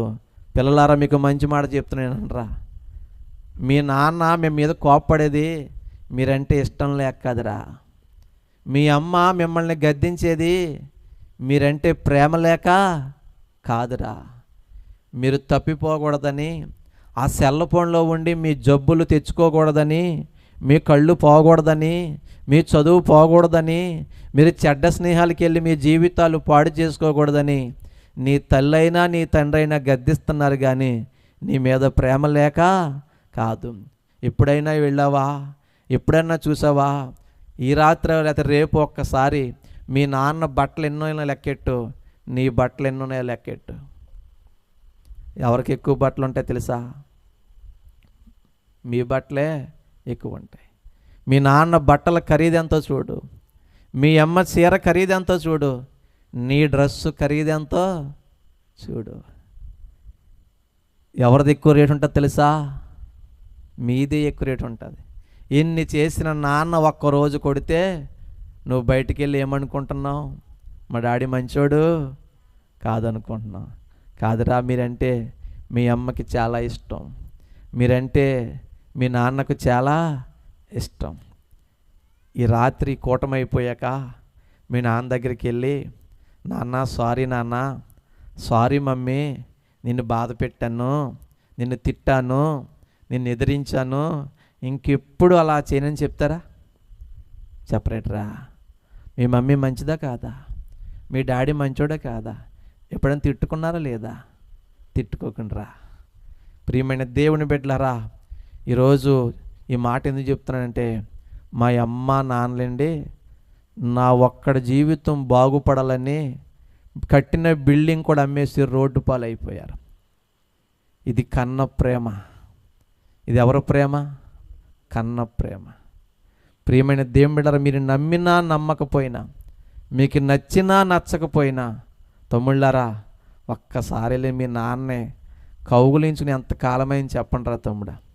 మీ నాన్న ఇంట్లో ఉంటే నువ్వు బయట ఉంటున్నావు, మీ నాన్న బయట ఉంటే నువ్వు ఇంట్లో ఉంటున్నావు. ఎందుకు రా అలా తిరుగుతున్నావురా అంటే, నువ్వు మీ నాన్న మీదే ర్యాష్గా మాట్లాడుతున్నావు. అప్పుడే మీ నాన్న గుండె పగిలిపోయింది, బ్రతుకున్నాడంతే. కన్నాను కదా పెంచుతానురా, కన్నాను కదా చూస్తానురా, ఇంకా నీ బ్రతుకు నీ ఇష్టం రా అని అండి ఏడుస్తున్న తండ్రులు ఉన్నారు తెలుసా మీకు? ఒక్క మాట చెప్తాను, నా వాక్యంలోకి సాక్ష్యంలోకి వెళ్తాను. అండి మా అమ్మ నాన్న ఎంత మంచోళ్ళు తెలుసా? ఈ డాక్టర్ బాబు జీవితం బాగుపడాలని అండి ఇల్లని తనఖా పెట్టేసుకుని అమ్మకాన్ని పెట్టేసుకుని ₹1,00,000 కట్టేశారక. ఆపరేషన్ అయిపోయింది, ఫిజియోథెరపీలు అయిపోయినాయి. కానీ దురదృష్టం ఏంటి తెలుసా? దౌర్భాగ్యం ఏంటి తెలుసా? అయిన డబ్బులు అయిపోయినాయి, ఉన్న ఇల్లు అమ్ముకున్నారు, కానీ నాకు ఆపరేషను సక్సెస్ అవ్వలే. బిడ్డ, అడుగడుగునా పోరాటాలే, అడుగడుగునా నష్టాలే, అడుగడుగునా బాధలే. చెల్లెమ్మలారా, మీరు ఇప్పుడు ఇలా ఉన్నారు, కానీ ఒక్కసారి మీ అమ్మ దగ్గరికి వెళ్ళి అడగండి, ఒక్కసారి మీ నాన్న దగ్గరికి వెళ్ళి అడగండి, నాన్న ఒకప్పుడు ఇన్ని సుఖాలు మీకు ఉన్నాయని అడగండి, ఒకప్పుడు మీరు ఏం తినేవారని అడగండి. మీకోసం మేము ఎన్నో పస్తులు పడుకున్నామురా అని చెప్తారు, గుడిసులో ఉన్నామురా అని చెప్తారు. ఒకప్పుడు ఏండి ఇన్ని సుఖాలు, ఇన్ని సౌఖ్యాలు, ఇన్ని అడావిళ్ళు మన తండ్రులకి ఉన్నాయమ్మా? లేవు. కానీ ఈరోజు నీకు అన్నీ సమకూర్చి పెట్టారు. నా తల్లిదండ్రులు కూడా నాకు అన్నీ సమకూర్చి పెట్టారు, కానీ ఆపరేషన్ సక్సెస్ అవ్వలేదు తల్లి. ఏండి ఇంటికి పంపించేశారు, కిటికీ పక్కన ఒక మంచం వేశారు. ఏండి వెలుగు వస్తుంటే తెల్లారింది అనుకునేవాడిని, చీకటైపోతే రోజు అయిపోయింది అనుకునేవాడిని. బిడ్డలారా, నాకు ఎంత ఏడుపు వచ్చేదంటే మీరు నమ్మరో, ఈ 25 సంవత్సరాల్లో నా జీవితంలో నవ్విన రోజుల కంటే ఏడ్చిన రోజులే ఎక్కువ. నా తోటోళ్ళందరూ 10 పాస్ అయిపోయి కాలేజీకి వెళ్ళిపోయారండి. నేను 10వ తరగతి పరీక్ష కూడా రాయలేదు. నాకు ఈ వ్యాధి జనవరి 2 వచ్చింది అక్క. 2000 సంవత్సరం జనవరి 2 వచ్చింది. 10th క్లాస్ ఎగ్జామ్స్ ఎప్పుడు ఉంటాయమ్మా? బాగా చెప్పారు రా తల్లి, మార్చి నెలలో ఉంటాయి. కనీసం 10వ తరగతి పరీక్షలు కూడా రాయలేదు. నా తోటోళ్ళందరూ ఆడుకుంటున్నారు, చదువు పోయింది, ఆటలో పోయింది, ఆరోగ్యం పోయింది, కాళ్ళు పోయినాయి. అండి మంచం వికలాంగుడిగా ఉండిపోయింది. మా అమ్మగారు మా నాన్నగారు ఒక్క హైదరాబాద్ నిడదోలే కాదు, రాజమండ్రి అని, ఏలూరు అని, తిరుపతి అని అనేక చోట్లకు తిప్పారు. ఎన్ని చోట్లకు తిరిగినా, ఎన్ని మందులు మింగినా నాకు కాళ్ళు అయితే రాలేదండి. నాటు వైద్యాలు చేయించారు, అయినా నాకు స్వస్థత రాలేదు. ప్రియమైన దేవుని బిడ్డరా, వాళ్ళు ఏమేమి చేయాలో అన్ని ప్రయత్నాలు చేశారు.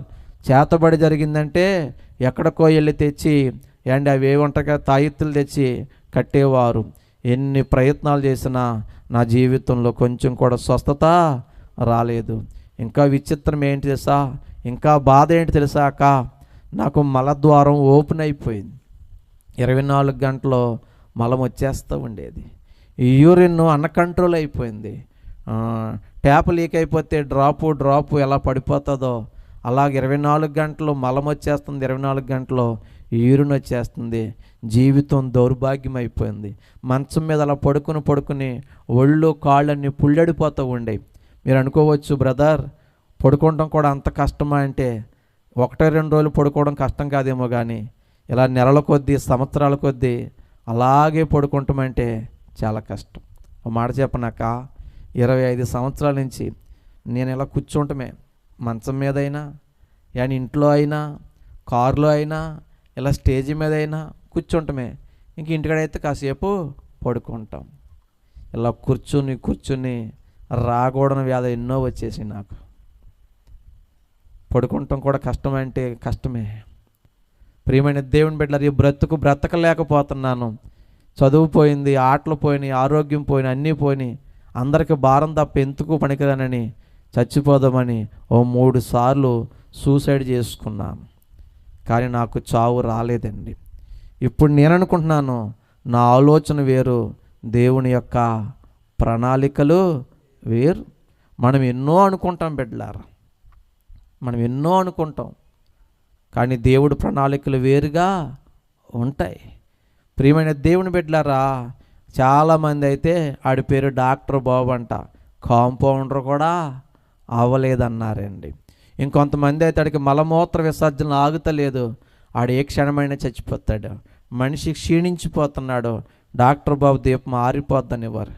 ప్రియమైన దేవుని బిడ్డలారా, మనం మంచం మీద పడిపోయినప్పుడు, లేకపోతే జబ్బుతో పడిపోయినప్పుడు, లేకపోతే జీవితంలో ఓడిపోయినప్పుడు, నిరుద్యోగులుగా ఉన్నప్పుడు, పేదరికంలో ఉన్నప్పుడు, కష్టాల్లో ఉన్నప్పుడు మనుషులు ఎవరికి తోచింది వారు మాట్లాడుకుంటారు కదా. వీళ్ళు ఏదో ఏండి నీతిమంతుల్లాగా అవతలని ఎన్నో మాటలు అంటారు. మెఫీబోషేతు 2 కాళ్ళు పనిచేయని వికలాంగుడయ్యాడు. ఏ పాపం చేశాడని? ఏ పాపమో చెయ్యలేదు. ఒక్కోసారి బాధ కలిగితే అతని చరిత్ర చదువుతుంటే అతను ప్రమేయం ఏమీ లేకుండా అన్యాయం అయిపోయిన జీవితం ఏదైనా ఉందంటే అది మెఫీబోషేతు జీవితమే.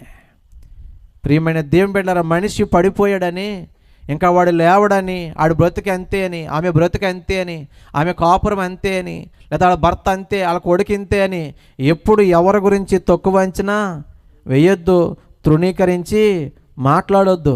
ఈరోజు ఓడిపోయినోడే నా దేవుడు దర్శిస్తే దీవిస్తే వాడు గెలుస్తాడు. ఈరోజు పడిపోయినోడే నా దేవుడు దీవిస్తే లెగుస్తాడు. ఈరోజు పనికిరానోడే రేపొద్దున్న ప్రపంచానికి ఆశీర్వాదకరంగా మారిపోతాడు.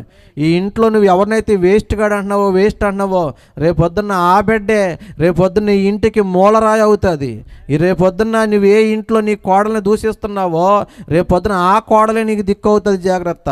ఈరోజు నువ్వు ఎవరినైతే పేదోళ్ళు దరిద్రులని మాట్లాడుతున్నావో రేపొద్దున వాళ్ళే ధనవంతులు అవుతారు. ఈరోజు వాళ్ళు నిరుద్యోగులని మాట్లాడుతున్నావో రేపొద్దున వాళ్ళే గనులు అవుతారు, వాళ్ళే పెట్టేవారిగా మారిపోతారు.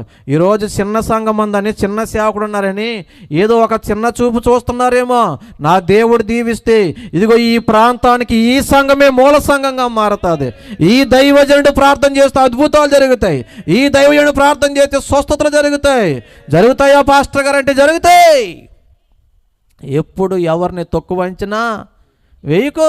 ఈరోజు నీకు బలం ఉందా సంతోషమే, ధనం ఉందా సంతోషమే, పేరుందా సంతోషమే.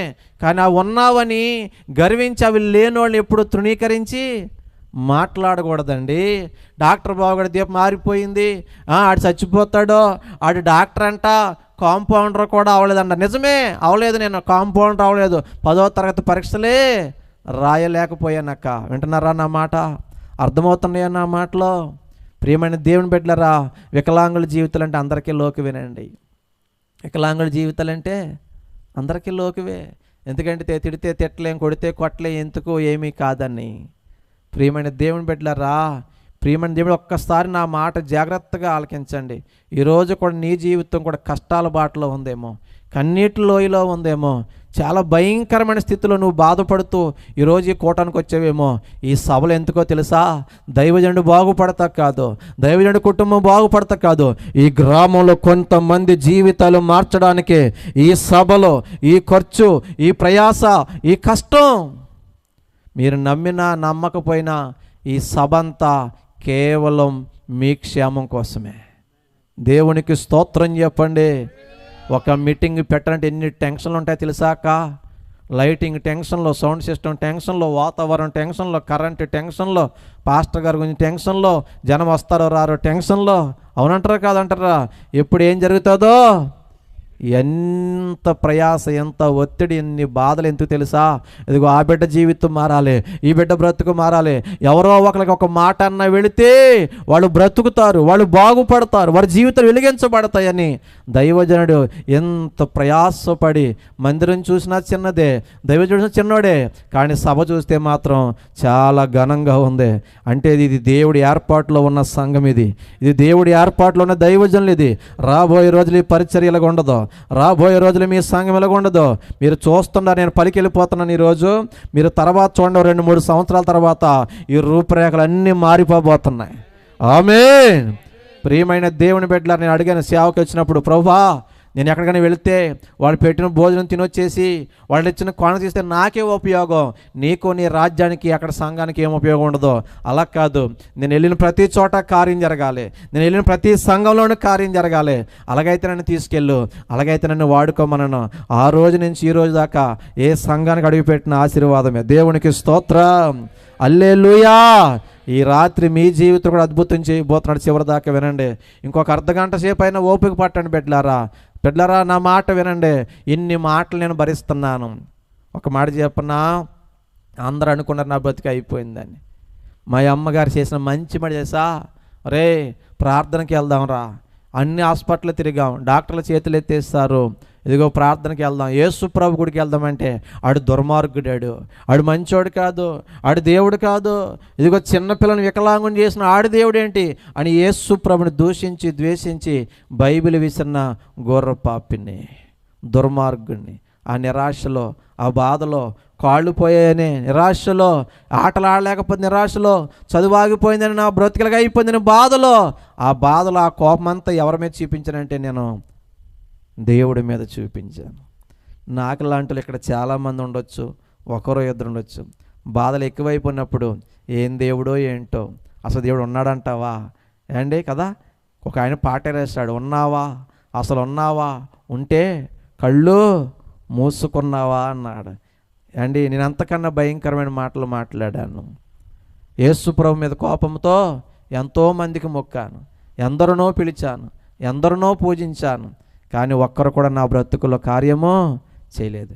ఇంకా చివరికి మా అమ్మగారు సిగ్గువిడి చెప్తున్నాను, కింద ప్లాస్టిక్ గ్లాసు కట్టి, గుడ్డలు కట్టి, లుంగి కట్టి తీసుకెళ్ళి గోడకు జారేసి, మందిరంలో గోడకు జారేసి కన్నీరు కారుస్తూ ఉండేదండి. బిడ్డలో బ్రతుకు బాగోపోతే ఏ తల్లికైనా మిగిలేదేంటి? కన్నీరే. అయ్యో నా కొడుకు ఎలాగైపోడేంటి, ఎదుగుతున్న కొడుకు ఎలాగైపోడేటి అని చెప్పి ఏండి నా తల్లి కన్నీరు కారుస్తుంది. ఈ లోకంలో చాలామంది తల్లులు కన్నీరు కారుస్తున్నారు వారి బిడ్డల కోసం, చాలామంది తండ్రులు ఏడుస్తున్నారు వారి బిడ్డల కోసం. నాకు కాళ్ళు లేవని నా తల్లి ఏడ్చింది, కానీ ఇక్కడ ఉన్న తల్లి ఏడ్చేది కాళ్ళు లేవని కాదు, కాళ్ళుండి కూడా పనికిరానులు అయిపోయారే, చెడిపోయారే, తాగేస్తున్నారే, తిరిగేస్తున్నారే, గంజాయి తీసుకుంటున్నారే, తప్పుడు మార్గానికి వెళ్ళిపోయారే, అయ్యో చదువుకోవలసిన వాళ్ళు ఇలాగ అయిపోయారేటని ఈరోజుకి ఏడుస్తున్న తల్లులు తండ్రులు ఎంతోమంది ఉన్నారు. బిడ్డలారా అటువంటి వాళ్ళు ఎవరుంటే మీకు దండం పెట్టి చెప్తున్నాను తమ్ముళ్ళ, దండం పెట్టి చెప్తున్నాను చెల్లెళ్ళ, తల్లిని తండ్రిని ఏడిపించినోడు ఎవడో బాగుపడ్డావు. తల్లిదండ్రులను బాధ పెట్టిన వాళ్ళు ఎవరో రాణించరు. నీ తల్లిని నీ తండ్రిని నువ్వు గాయపరిచి నువ్వు బాగుపడేది ఏమీ ఉండదు.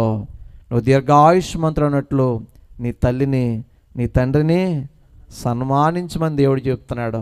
బ్రదర్ వింటున్నారా? సిస్టర్ వింటున్నారా? నిజంగా నీకు మనసుంటే ఒక్కసారి కూటమైపోయాక, ఒకవేళ మీ నాన్న నిద్రపోతాడేమని వెళ్ళినప్పటికీ రేపైనా ఒక్కసారి నీకు అనిపిస్తే నేను నా తండ్రిని బాధ పెట్టాను, నా తల్లిని బాధ పెట్టి అనిపిస్తే రేపొద్దున ఒక్కసారి మీ అమ్మతో మాట్లాడండి బ్రదర్, మీ నాన్నతో మాట్లాడండి బ్రదర్. నువ్వెన్ని పొరపాట్లు చేసినా మీ నాన్న ఏమంటాడంటరా, అరే అలా ఏడవకరా, నా కొడుకురా, నా తెలుసురా నువ్వు గొప్పడవుతావురా అని ఆ మాట అంటారు తప్ప అని నిన్ను ఏమీ ద్వేషించి మాట్లాడండి.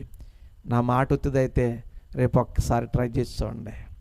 నీ తల్లి ఎంత సంబరపడిపోద్దా, నీ తండ్రి ఎంత సంబరపడిపోతాడు. నా తల్లి కన్నీరు కారుస్తుంది, మందిరంలో పడి ఏడుస్తుంది, ప్రార్థన చేస్తుంది, దైవజనులు ప్రార్థన చేస్తున్నారు, సంఘం అందరూ ప్రార్థన చేస్తున్నారు. కానీ నా అజ్ఞానంతో, బాధతో, నిరాశతో, తమ్ముళ్ళ వినండి, బాధలో ఏం చేస్తానంటే దేవుని మందిరానికి వెళ్ళిన దేవుణ్ణి దూషిస్తున్నాను, దేవుని మందిరానికి వెళ్ళిన దేవుణ్ణి ద్వేషిస్తున్నాను. కానీ ఒక్క మాట చెప్తాను, గుర్తుపెట్టుకోండి, ఈ ప్రపంచంలో యేసయ్య లాంటి మంచోడు, గొప్పోడు, ప్రేమామయుడు, దయామయుడు, కరుణామయుడు, వాత్సల్యపూర్ణుడు, క్షమించేవాడు, కనికరించేవాడు లేడు, ఉండడు, ఉండబోడు. గట్టిగా చెప్పాలి కొట్టచ్చు కదా దేవుడికి. ఇదేంటి బ్రదర్, ఇప్పుడు దాకా దూషించావు, ఇప్పుడు దాకా ద్వేషించి ఏం జరిగిందంటే దూషించినా ప్రేమించాడు బ్రదర్, ద్వేషించినా ప్రేమించాడు అక్క. ఎంత ప్రేమించాడంటే లోకమంతా నా దీపం ఆరిపోద్ది అన్నారు, నా బ్రతికి అయిపోయిందన్నారు. కానీ నా దేవుడి అద్భుతం చెప్పమంటారా, ఆ దేవుడు నన్ను తాకాడండి, మలమూత్ర విసర్జనలు కంట్రోల్లోకి వచ్చేసినాయి. దేవునికి స్తోత్రం. ఒకప్పుడు మంచం మీద ఇలా పడుకుంటే అమ్మ నడుము లాగుతుందమ్మా అంటే అమ్మొచ్చి నాన్నొచ్చి తిప్పేవారు పక్కకే. ఈ నడుము కింద నుంచి ఏం జరుగుతుందో నాకు తెలిసేది కాదండి, ఇలా ఓ పక్క తిరగలేకపోయేవాడిని నేను. అటువంటి స్థితిలో నుంచి మరలా ఒక మనిషి భుజం మీద చేసి ఏదో కర్ర పట్టుకుని నడిచే స్థాయికి దేవుడు నన్ను తీసుకొచ్చాడు. 3 బారిపోయిన జీవితాలు చిగురించేవాడు ఆయన. తమ్ముడు ఎవరు లేరు, పేట తమ్ముడు లేడా?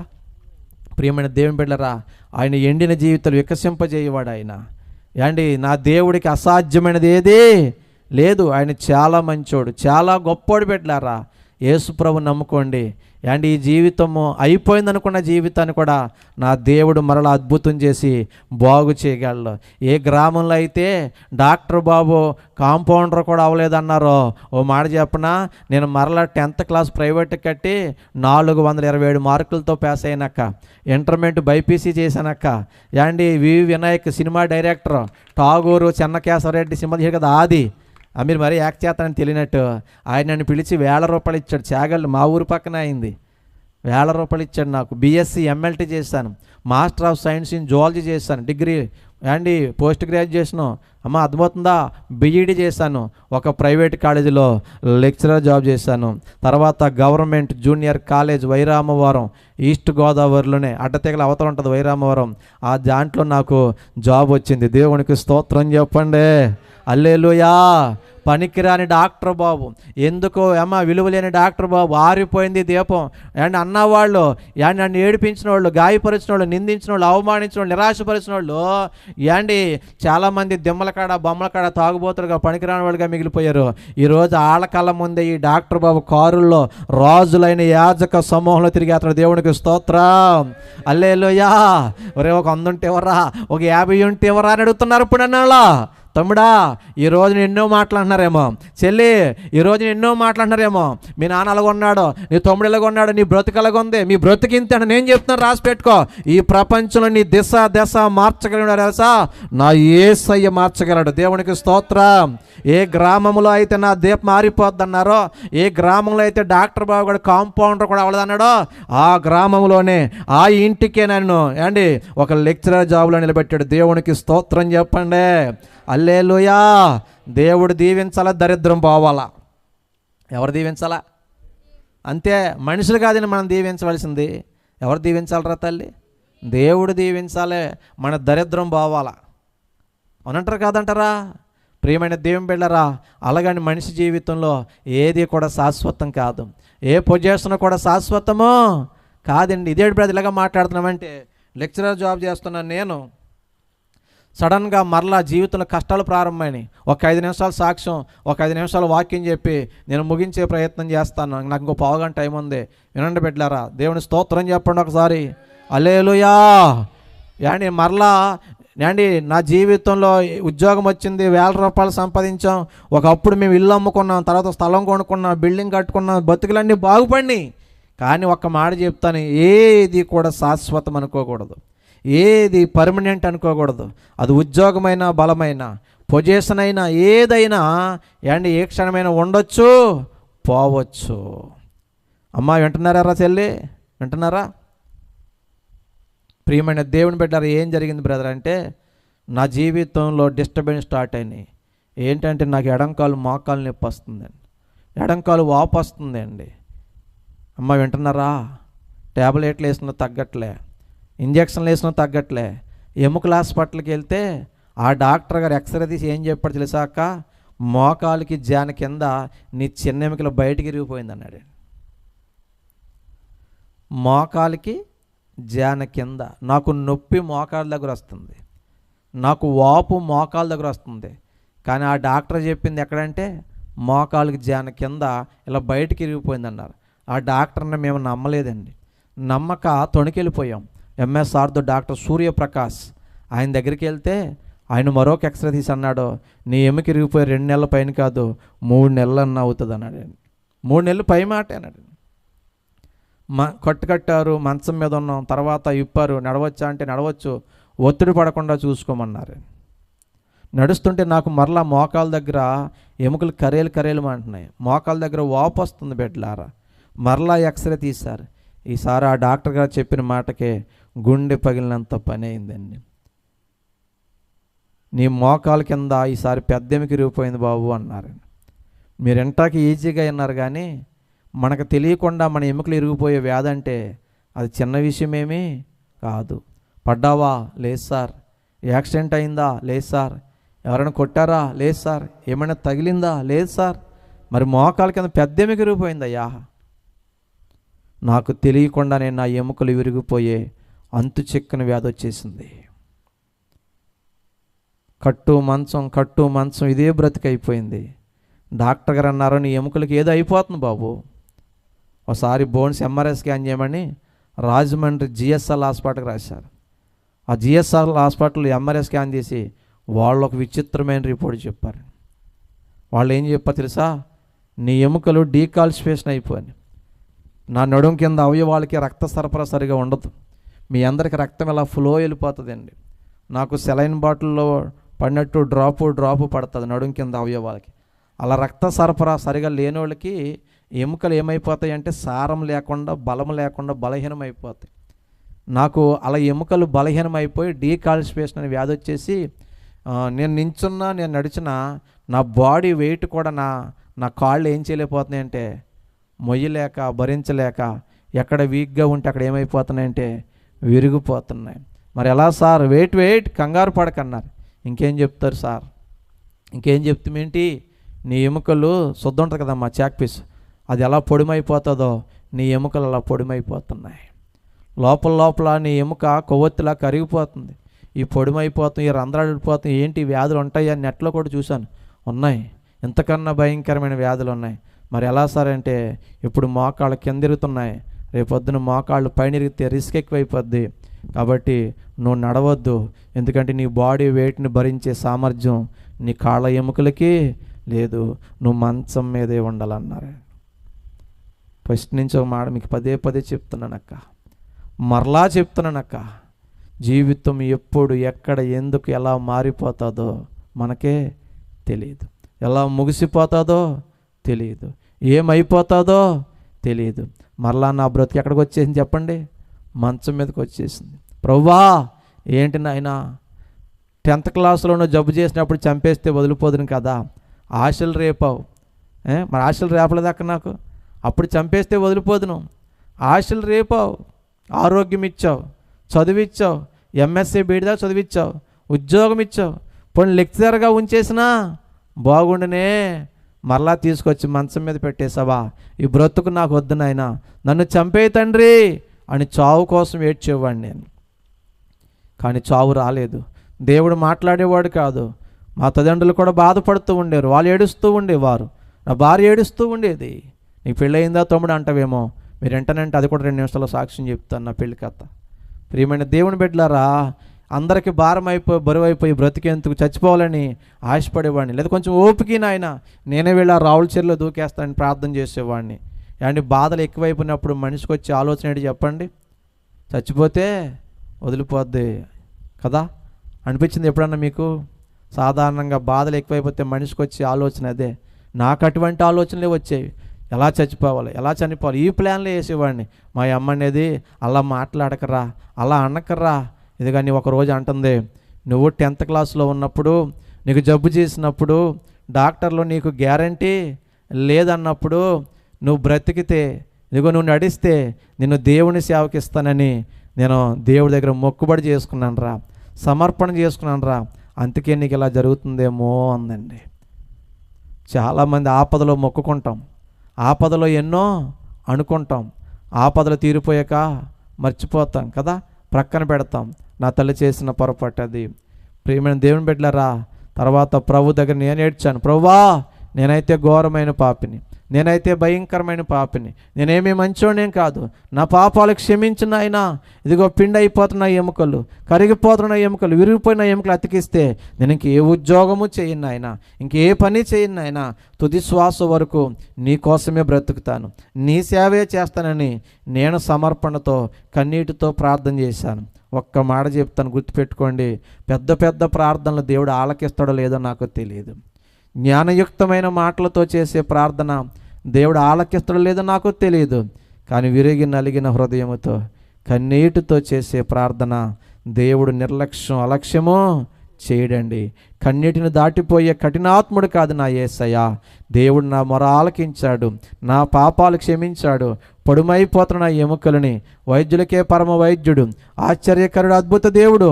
ఈ లోకపు డాక్టర్లను మంచం మీద ఉండాలన్నారు, నడవద్దన్నారు. కానీ దేవాతి దేవుడు వైద్యులకే పరమ వైద్యుడు. ఇదిగో నా ఎముకల్ని స్ట్రాంగ్గా మార్చేశాడు. మంచోళ్ళైతే గట్టిగా చెప్పలు కొట్టచ్చు కదా దేవుడికి. దేవునికి స్తోత్రం.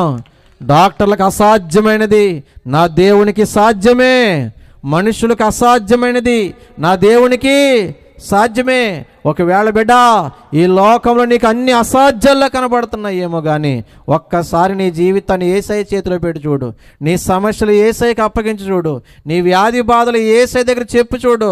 ఒక్క రాత్రిలో, ఒక్క నిమిషంలో, ఒక్క మాటతో నీ దశ మార్చేయగలిగిన గొప్ప దేవుడు నేను ప్రకటిస్తున్నా నజరేయుడైన యేసు. దేవునికి స్తోత్రం చెప్పండి. హల్లెలూయా. ప్రియమైన దేవుని బిడ్డలారా, నా ఎముకలు అతుక్కుపోయాయి. నేను మరలా కర్ర పట్టి నడవడం స్టార్ట్ చేస్తాను.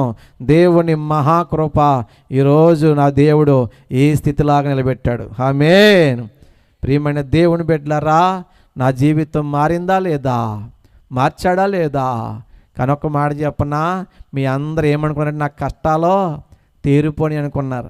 అసలు కష్టాలు ఇప్పుడే ప్రారంభమయ్యాక. ఉద్యోగానికి వెళ్ళాలా, సేవకి వెళ్ళాలా? మాట్లాడండి అమ్మా. సేవకి వెళ్ళాలి కదా.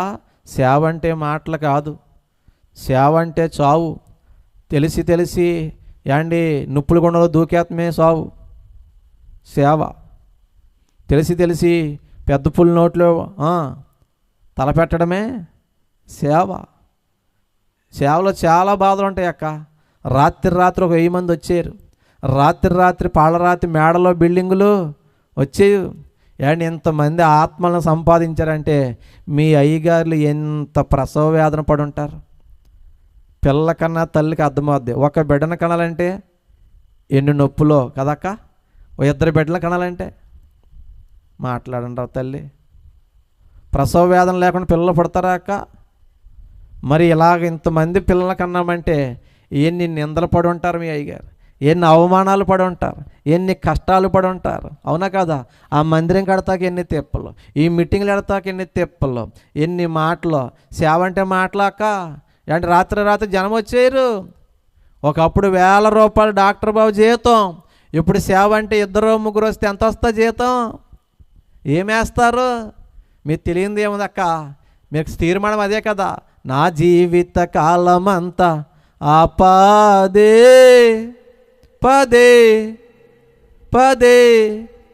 తమ్ముడు దెబ్బ వేయచ్చు కదా తమ్ముడా.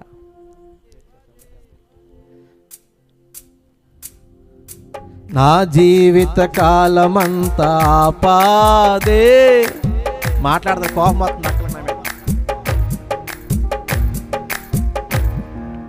ఎంత వేస్తాం అక్క మన 10 కాగితం 5 రూపాయల బిళ్ళ, రూపాయి బిళ్ళ. ఆడు ఎవడో దరిద్రుడు నాకు 10 రూపాయల బిళ్ళ కూడా వేసాడు. అది ఎక్కడ మార్చుకోవాలి తెలుస్తలేదు తమ్ముడా.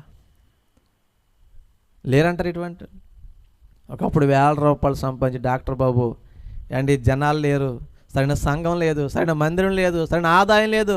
ఎలా ఉంటుంది? ఓ పక్కన ఈ బాధలక్క, మరో పక్కన నాకు పెళ్ళి అయింది కానీ పిల్లలు లేరు. పల్లెటూరులో చాలా దారుణంగా ఉంటాయి పరిస్థితులు. గొడ్రాలా అన్నారమ్మ, గొడ్డు మోద్దు అన్నారు. మా ముఖం చూస్తేనే పాపం అన్నట్టుగా మాట్లాడేవారు. అండ్ ఫంక్షన్కి వెళ్తాం కానీ ఆ ఫంక్షన్లో వేరే టాపిక్లు ఏమి ఉండవు. ఆ పిల్లలు లేనివాళ్ళు నలిగిపోయిన వాళ్ళు ఎవరున్నారు అనుకో వాళ్ళ గురించే. ఒక ఆవిడైతే ఏమని తెలుసా, బంధువే ఇడు కుంటోడు, సంసారానికి పనికిరాడు, మిషన్లతో పిల్లలకి అనందాక. మీరు ఎంతకి ఈజీగా ఉండొచ్చు కానీ ఆ మాటలు చాలా భయంకరమైన మాటలు, గుండె పగిలిపోయే మాటలు. మనల్ని బాధ పెట్టేవాళ్ళు ఎక్కడో బయట ఉంటారండి. బయట వాళ్ళు ఎంత మాటలన్నా పెద్ద బాధ ఉండదు, కానీ మనం ఎక్కువ బాధ పెట్టేది తెలుసా, మన అనుకుంటాం చూసారా, మన బంధువులు కదా మా అనుకుంటాం చూసారా, వాళ్ళే ఎక్కువ బాధ పెడతారండి. అండి నా భార్యని అన్ని మాటలు అనేవారండి, గొడ్రాలు అనేవారు, గొడ్డు మోద్దు అనేవారండి. మీకు ఎలా ఉంది? శుభకార్యాలకు వెళ్తే ముందెళ్తే వెనకాల సొనుగులు ఉంటాయో, ఆ బిడ్డ నన్ను పట్టుకుని ఏడుస్తూ ఉండేదండి.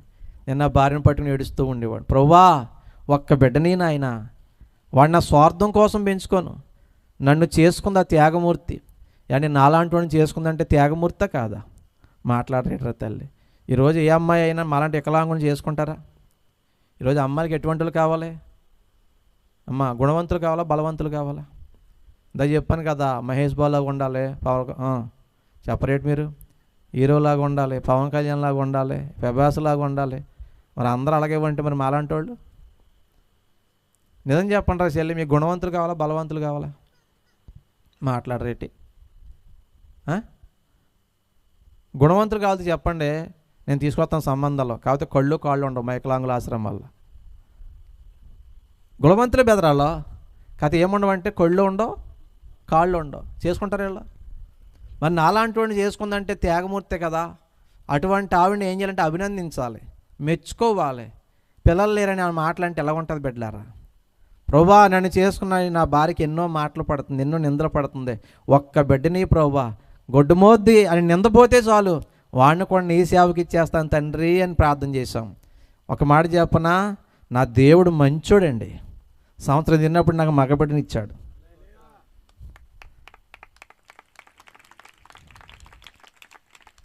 కొడుకు పుట్టేశాడు, తండ్రి అయిపోయాను, తల్లి అయిపోయింది. నా భార్య సంబరపడిపోయి ఫోన్లు పట్టుకుని ఫోన్లు చేసిన లోపే ఒక ఆవిడ హాస్పిటల్కి వచ్చింది. అక్క హాస్పిటల్కి వచ్చి ఆవిడ ఏం చేసిందంటే మా పిల్లోడు కాలుకి వెళ్ళింది.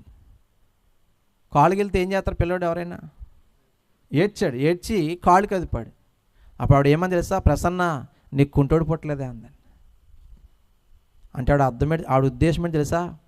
నాకు 2 కాళ్ళు లేవు కదా, నేను నడవలేను కదా, అంటే నాకు పుట్టేవాడు కూడా అటువంటి వాడు పుట్టాడేమో, కాళ్ళకి స్పర్శ ఉందో లేదో అండి, కాళ్ళు కదుపుతాడో లేదో అని టెస్ట్ చేసింది. ఎందుకు వస్తారండి హాస్పిటల్కి? బాధ పెట్టడం గొప్ప కాదు, ఆదరించడం గొప్ప. ఏడిపించడం గొప్ప కాదు, కన్నీరు తొడడం గొప్ప. గాయపరచడం గొప్ప కాదు, గాయం కట్టడం గొప్ప. మాటలతో చంపేయడం గొప్ప కాదు, బ్రతికించడం గొప్ప. పడిన అన్నం పెట్టడమో గొప్ప అండి. ఆ మాట నా గుండెకి తెలిసిందమ్మా. ఎందుకంటే వీడు నడుస్తాడో నడను భయం పట్టుకుంది. కానీ దేవుని కృపేటంటే వాడు నడిచాడు, వాడు పరిగెత్తాడు. తర్వాత నాకు మరలా అబ్బాయి పుట్టాడు. ఫస్టోడు దాటిపోయాడు, కానీ రెండో వాడు దొరికేశాడు. వాడు నడవలసిన వయసులో నడుస్తలేదు, నిలబడవలసిన నిలబడతలేదు. అర్థమైపోయింది ఏండి, ఫస్టోడు దాటిపోయాడు కానీ రెండో వాడు నాకులాగా వికలాంగుడయ్యాడు. ఆయన చూసినప్పుడల్లా నాకు ఏడుపు వస్తుంది. ఆయన ఎప్పుడు చూసినా, ఆడి కాళ్ళు ఎప్పుడు చూసినా ఏడుపు వస్తుంది. అలా పేయలుగా సన్నగా ఉంటాయండి. అది ప్రభువా నేను బలవంతుని అయితే, నేను ఆరోగ్యవంతుని అయితే, నేను నడిచేవాడిని అయితే, నా బిడ్డ ఎటువంటి వాడైనా నేను మోసేవాడిని. నేను మెఫీబోషేతు లాంటి వాడిని. మెఫీబోషేతు ఏం చేస్తున్నాడు? ఒకప్పుడు రాజు బిడ్డగా పెరిగాడు, రాజు కుటుంబీకుల్లో పెరిగాడు. అవునా కాదా అక్క? ఇప్పుడు ఇంటికి అరుక్కాడు కూర్చొని వాళ్ళ గెంజేస్తే గెంజి, వాళ్ళు పచ్చడనం అయితే పచ్చడనం తిని, అరుగు మీద బ్రతికి అరుగు మీద పడుకుని అండి దిక్కుమారుడైపోయి అందరి మీద ఆధారపడుతున్న బ్రతుకు. వికలాంగుల జీవితాలు అలాగే ఉంటాయి. ప్రియమైన దేవుని బిడ్డలారా, నా బిడ్డను చూసినప్పుడల్లా ప్రభువా ఇదే మాట, నేను బలవంతునైతే, నేను ఆరోగ్యవంతునైతే, నా బిడ్డకి కాళ్ళు లేకపోయినా నేను మోసేవాడిని. నేనే నడవలేను, నేను నడవగలదునా? నాకేవో మనిషి కావాలి. ఏం చేసుకోండి ప్రభు అయ్యండి. అర్థమైంది కదా అక్క జీవితం. దారంట ఎవరన్నా పేరెంట్స్ పిల్లల్ని ఎత్తుకు తీసుకెళ్తూ ఉండేవారు. భుజాల మీదో లేకపోతే వీపు మీదో భుజాల మీదో సంకను ఎత్తుకు తీసుకెళ్తుంటే అలా చూస్తూ ఉండిపోతూ ఉంటాను. ఒకసారి నేను నాకు తెలియకుండానే నా కళ్ళంటే నీళ్ళు తిరుగుతూ ఉంటాయి. ఆ పిల్లలు ఎంత అదృష్టవంతులో, ఆ బిడ్డలు ఎంత ధన్యులో. వాళ్ళకి ఎత్తుకునే డాడీ ఉన్నాడా? మీ డాడీ ఎత్తుకున్నాడా ఎప్పుడన్నా? తమ్ముడా ఎత్తుకున్నాడా? మీ డాడీ ఎత్తుకున్నాడా? నేను ఎప్పుడు ఎత్తుకోలేదురా మా పిల్లల్ని. మీరు చాలా అదృష్టవంతులు, మీరు చాలా భాగ్యవంతులు. మీకు ఎత్తుకునే డాడీ ఉన్నాడా? మీకేం తేడా వస్తే అడ్డంగా నిలబడిపోయే డాడీ ఉన్నాడు. అవసరమైతే మిమ్మల్ని భుజాల మీద వేసుకుని ఆపదంటే పరిగెత్తే డాడీ మీకు ఉన్నాడు. భుజాల మీద ఆడుకున్నారా? మీ నాన్నతో సంకలో ఎత్తుకున్నాడా? నా పిల్లలకి నానున్నాడు, నేనే. కానీ ఈరోజు నా బిడ్డలు నా భుజాల మీద ఎక్కి తిరగలే, ఈరోజు నా వీపు మీద ఎక్కి ఆడుకోలే. అదేంటి పాస్టర్ గారు అంటావేమో, కాళ్ళు లేవు కదా తిప్పలేకపోయాను, నేను నడవలేను కదా వాళ్ళు ఎత్తుకుని మొయ్యలేకపోయాను. చాలాసార్లు ఏడుస్తూ ఉంటాను. నా బిడ్డలు కూడా మంచోళ్ళమ్మా.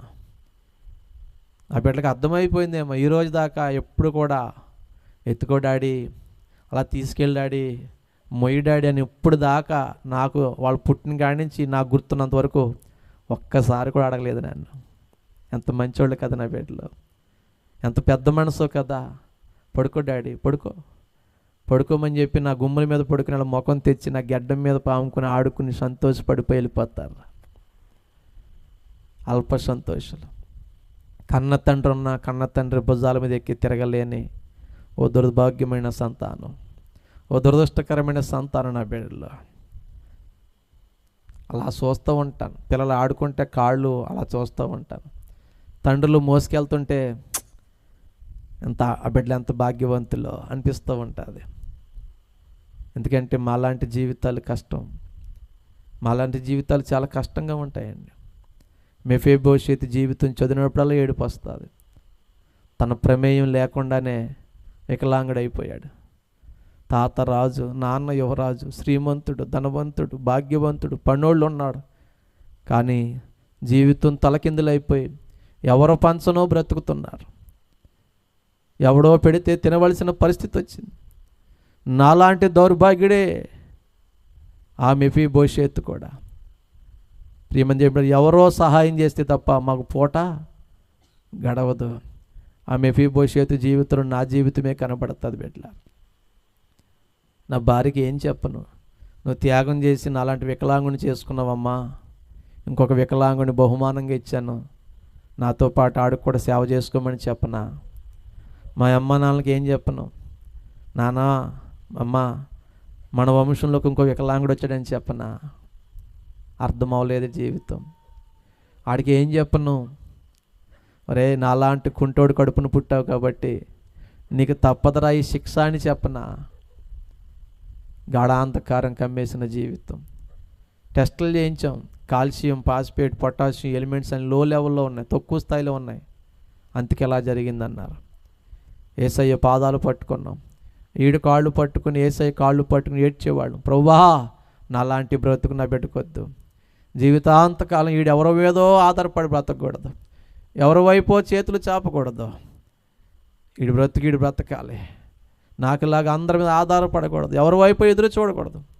మా బ్రతుకులు చాలా కష్టంగా ఉంటాయి తమ్ముడా. మాకు ఎవరో రావాలి, ఎవరో చేయాలి, ఎవరో తేవాలి.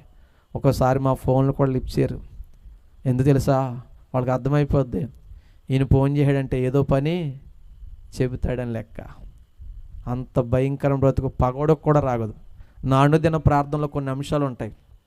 అందులో ఒక అంశం ఏంటంటే, నాలాంటి బ్రతుకు శత్రువు కూడా ఇవ్వద్దు నాయన అని ప్రార్థన చేస్తాను నేను. కానీ నా బిడ్డకే ఆ బ్రతుకు వచ్చింది. కానీ దేవుడు మంచివాడు, దేవుడు పాదాలు పట్టుకున్నాం. ఈరోజు నా ఇద్దరు బిడ్డలు నడుస్తున్నారు, నా ఇద్దరు బిడ్డలు పరిగెడుతున్నారు, నా ఇద్దరు బిడ్డలు గొంతులేస్తున్నారు. దేవునికి స్తోత్రం. ప్రియమైన దేవుని బిడ్డలారా, ఒకప్పుడు ఏండి కన్న బిడ్డను అలా చూస్తే బాధేసేది. ఈరోజు ఆడి కేరింతలు కొడుతూ నడుస్తున్నాడు, పరిగెడుతున్నాడు, డ్యాన్స్ చేస్తున్నాడు, చదువుకుంటున్నాడు. నా దేవుడు ఎంత గొప్పోడు కదా, నా దేవుడు ఎంత మంచోడు కదా. బిడ్డలారా, నాకు కిడ్నీ కడుపులో ఉంది, బొడ్డు కింద లెఫ్ట్ సైడ్ ఇలియాక్ రీజన్ అంట తిరగబడి ఉంది. నాకు 10th క్లాస్లోనే వెన్నుముక ఆపరేషన్ జరిగింది. నాకు చెవిలో ప్రాబ్లం ఉంది. మనకి అందరికీ బ్యాలెన్స్ ఉంటుంది, తెలుసో తెలదో మీకు? మనం నించున్న, నడుస్తున్న, కళ్ళు మూసుకుని నడుస్తున్నా, మనం పడిపోకుండా ఉంటామంటే కారణం కాళ్ళలో బలం కాదు, మనకు చెవిలో బ్యాలెన్స్ ఉంటుంది. It gives equilibrium to the body.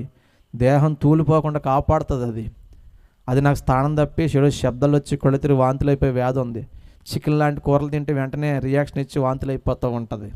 అందుకే మెసేజ్ ముందు ఆ ట్యాబ్లెట్ వేసుకుని వస్తాను, ట్యాబ్లెట్ జేబులో పెట్టి తిరుగుతాను, దానికి సంబంధించింది. కాళ్ళు మోకాళ్ళ కింద స్పర్శ ఉండదు, పాదం ఇలా పడిపోద్ది. నేను చెప్పే మాట ఏంటో తెలుసా తల్లి?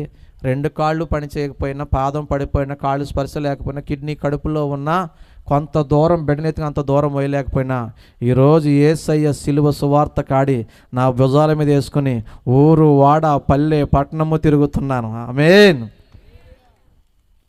నేను వికలాంగున్నా, మీరు వికలాంగులా? 2 కాళ్ళు పని చేయకపోయినా యేసయ్య కోసం బ్రతుకుతున్న నేనుకుంటున్నా, కాళ్ళు చేతులు అన్నీ ఉండి దేవుడి కోసం ఏమీ చేయలేని మీరు వికలాంగుల. మనం ఏమంటా తెలుసా? దేవుడు మాకు ఏమీ చేయలేదండి, ఏమి ఇవ్వలేదండి అంటే, ఏమి ఇవ్వాలి బిడ్డ? 2 కళ్ళు 2 కాళ్ళు ఉంటే ప్రపంచాన్ని దున్నేయచ్చు.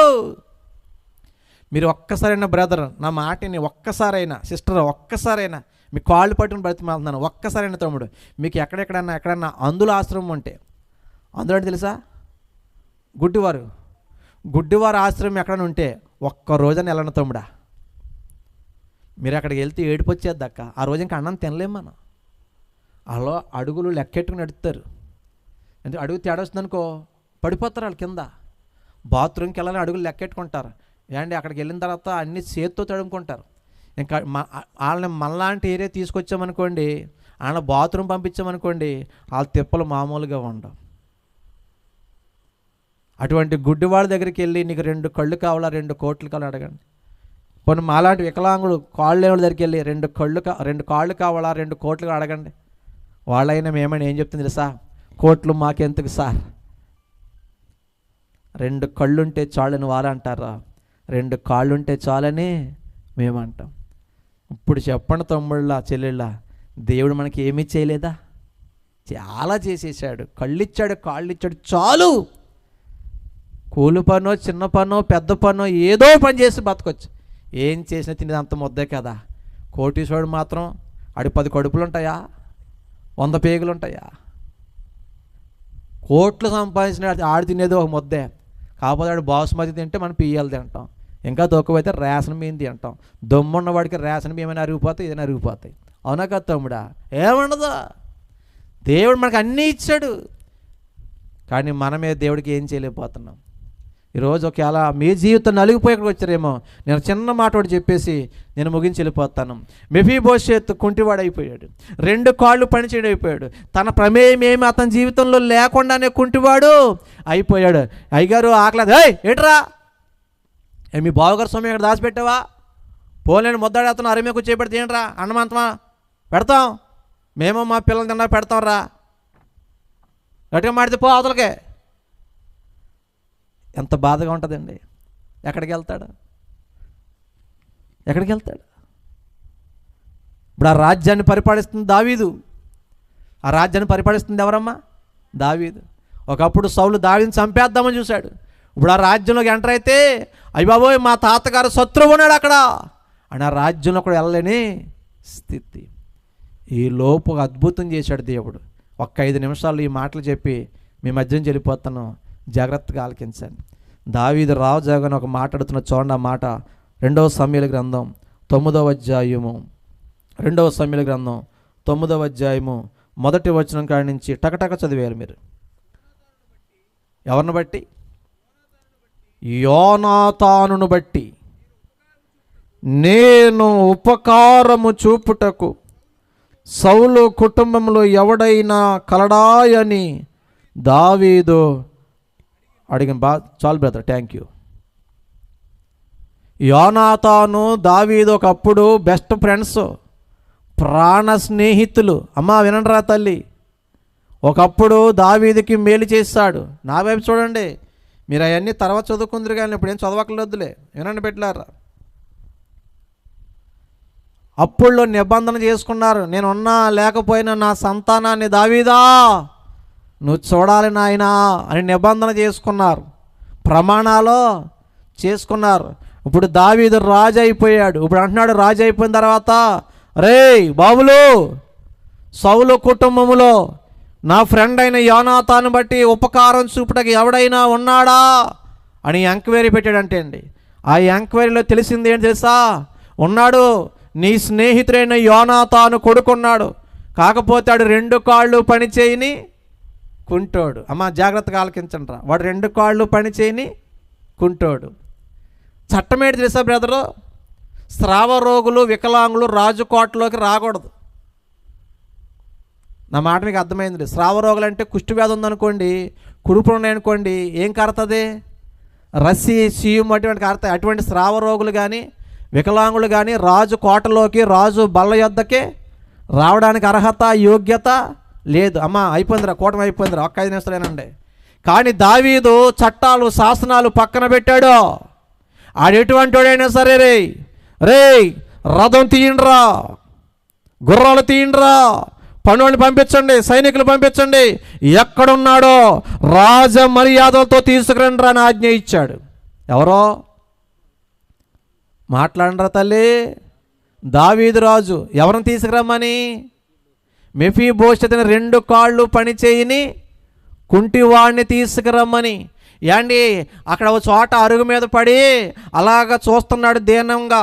మాసిపోయిన గడ్డంతో, చింపిరి జుట్టుతో, సరైన వస్త్రం లేక, సరైన ఆరోగ్యం లేక, యాండి వికలాంగుడు 2 కాళ్ళు వేలాడేసుకుని చంకల కర్రలు పక్కన పెట్టుకుని యాండి దేకుతూ బతికేవాడు అలా దీనంగా చూస్తుంటే, యాండి ఇక్కడ రథాలు వస్తున్నాయి, సైనికులు వస్తున్నారు. బాబు ఇక్కడ మెఫీబోషేతు గారు ఎవరైనా ఉన్నారా? ఏంటది? ఏంట పిలుపు? మెఫీబోషేతు గారు ఎవరైనా ఉన్నారంటే, అయ్యా అంత అపహాస్యం ఎందుకు సార్? ఇప్పుడు దాకా నా జీవితంలో అందరూ ఒరే కుంటోడా, ఒరే టింకోడా, ఒరే సొట్టోడా, ఒరే నట్టోడా, ఒరే ఒరే తురే రే పనికి మాలాడు అవుటోడా అన్నవాడే కానీ మెఫీబోషేతు గారని పిలిచేవాడు ఎవరు లేరయ్యా. ఒరే నువ్వు ఫీల్ అవుతున్నావేట్రా అంటే, అయ్యా మీరన్నా మెఫీబోషేతు నేనే, కాకపోతే నన్ను ఎవడో గారని పిలవడయ్యా. ఎవరు కావాలయ్యా మీకు? ఈ రథాలు, ఈ గుర్రాలు ఎవరి కోసమయ్యా? ఎవరు అడ్రస్ కావాలయ్యా? ఎవరి కోసమయ్యా మీరు వచ్చారయ్యా? ఒరే చెప్పారా, లోదేబారులో ఒక ఉన్నాడంట, మాకీరి అంట ఉన్నాడంట, ఆడి పేరు మెఫీబోషేతు అంట, 2 కాళ్ళను కుంటివాడంట. అయ్యా లోదేబారు అయితే ఇదేనయ్యా, మాకీరి అంటే ఇది ఈ ఇంటోళ్ళేనయ్యా, ఆ ఇంటికాడ పడున్న కుంటోడిని నేనేనయ్యా అంటే, అయితే మెఫీబోషేతు గారు మా రథం ఎక్కండి బాబు అంటున్నారంటండి. భయం పట్టుకుంది, భయం పట్టుకుంది. శత్రువులు ఏం చేస్తారు తెలుసా? రాజులు ఏం చేస్తారు తెలుసా? రేపన్న రోజున ఎందుకైనా ప్రమాదం వచ్చి పడద్దని శత్రుశేషం లేకుండా చేస్తారు. సౌలుకి దావీదుకి వైరం ఉంది కదా. అయ్యో దావీదు మహారాజుగా శత్రుశేషం లేకుండా చేయడానికి కోసం ఈ అవుటు బ్రతుకు కూడా లేకుండా, ఈ జీవితం కూడా లేకుండా చంపేస్తాడామో అని భయం పట్టుకుంది. కానీ రాలేనని చెప్పడానికి వీలు లేదు, రానని చెప్పడానికి అవకాశము లేదు. సకల మర్యాదలతో రథం ఎక్కించారు, సైనికులు వచ్చారు, కోటలోకి తీసుకొచ్చారు. ఇక్కడ ఒక పాయింట్ మీరు పట్టుకోవాలి. ఇప్పుడు కోటలోకి వినాలి, కోటలోకి రావచ్చా? అయ్యగారు చెప్పారు, స్రావ రోగులు, వికలాంగులు కోటలోకి, ఇది చట్టం. కానీ ఆ దావీదు ఎవరికి సాదృశ్యం తెలుసా? యేసు ప్రభుకి సాదృశ్యం. దేవునికి స్తోత్రం. ఆ మెఫీబోషేతు ఎవరికి సాదృశ్యం తెలుసా? నీకు నాకు సాదృశ్యం. మనలాంటి పాపులు, దుర్మార్గులు, దౌర్భాగ్యులు యేసయ్య లాంటి పరిశుద్ధ మందిరంలోకి రాగలమా? పరలోకం చేరగలమా? కేవలం ఆయన కృప, కేవలం ఆయన కృప, కేవలం ఆయన ప్రేమ, కేవలం ఆయన కనికరం, కేవలం ఆయన దయ. నేను ఎన్నిసార్లు ఏడ్చాను నాకే తెల్దా. అప్పుడప్పుడు ఇప్పటికీ ఇలా పడుకుంటాయి గారు నా కళ్ళ నీళ్ళు వస్తాయి. నడిచేవాళ్ళు చేసే సేవిది, పరిగెత్తే వాళ్ళు చేసే సేవిది, బలవంతులు చేసే సేవిది, ఆరోగ్యవంతులు చేసే సేవిది, అన్నిటికీ మించి పరిశుద్ధులు చేయవలసిన సేవిది. కానీ నేను ఘోర పాపిని, నేను అందరిలాగా మోకరించలేనే, నిలబడి బోధించలేనే, గబగబ ఎక్కి దిగలేనే, పరిగెత్తలేనే, అవుటోనే. అంతకు మించి ప్రభువా అని పిలవడానికి కూడా సరిపడిన దౌర్భాగ్యమైన బ్రతుకే.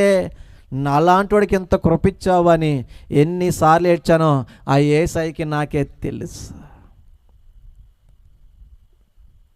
బిడ్డా నువ్వే స్థితిలో పడి ఉన్నావో, అర్హత లేని దానిగా ఉన్నావేమో, భయంకరమైన స్థితిలో ఉన్నావేమో, పాపంలో ఉన్నావేమో, దౌర్భాగ్య స్థితిలో ఉన్నావేమో, రహస్య పాపంలో ఉన్నావేమో, మత్తులో ఉన్నావేమో, వ్యభిచారంలో ఉన్నావేమో, దొంగతనంలో ఉన్నావేమో, గుట్కా, పాను, పరాగు, సిగరెట్, బీడి, సుట్ట, ఎదుగో జారత్వం, వావి వరుసన పాపంలో ఎక్కడో పడి ఉన్నావేమో. కానీ నా దేవుడు నిన్ను ప్రేమిస్తున్నాడా? నీకు అర్హత లేకపోయినా, నీకు యోగ్యత లేకపోయినా, అమ్మా తల్లి వింటున్నారా తల్లి, ఇదిగో నువ్వు చెడ్డదానివైనా చెడ్డోడువైనా, నువ్వెంత ఘోర పాపివైనా ఈ రాత్రి నా యేసుని పిలుస్తున్నాడు. ఇదిగో నీ కోసమే ఈ రాత్రి సభ ఏర్పాటు చేశాడు.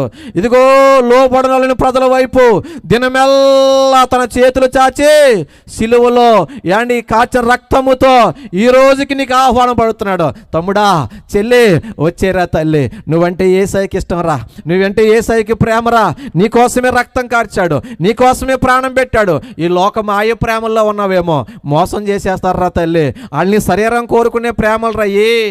నీ శరీరంతో అవసరం తీరిపోతే నిన్ను పక్కన పడేస్తారా. బిడ్డ ఈ ప్రేమలు మాయ ప్రేమలు రా, ఇవి మోసపు ప్రేమలు రా, కామంతో కూడిన ప్రేమలు రా తల్లి. కానీ నిజమైన ప్రేమ నా యేసయ్యది, శాశ్వతమైన ప్రేమ నా యేసయ్యది. ఆయన ప్రేమ గొప్పదిరా.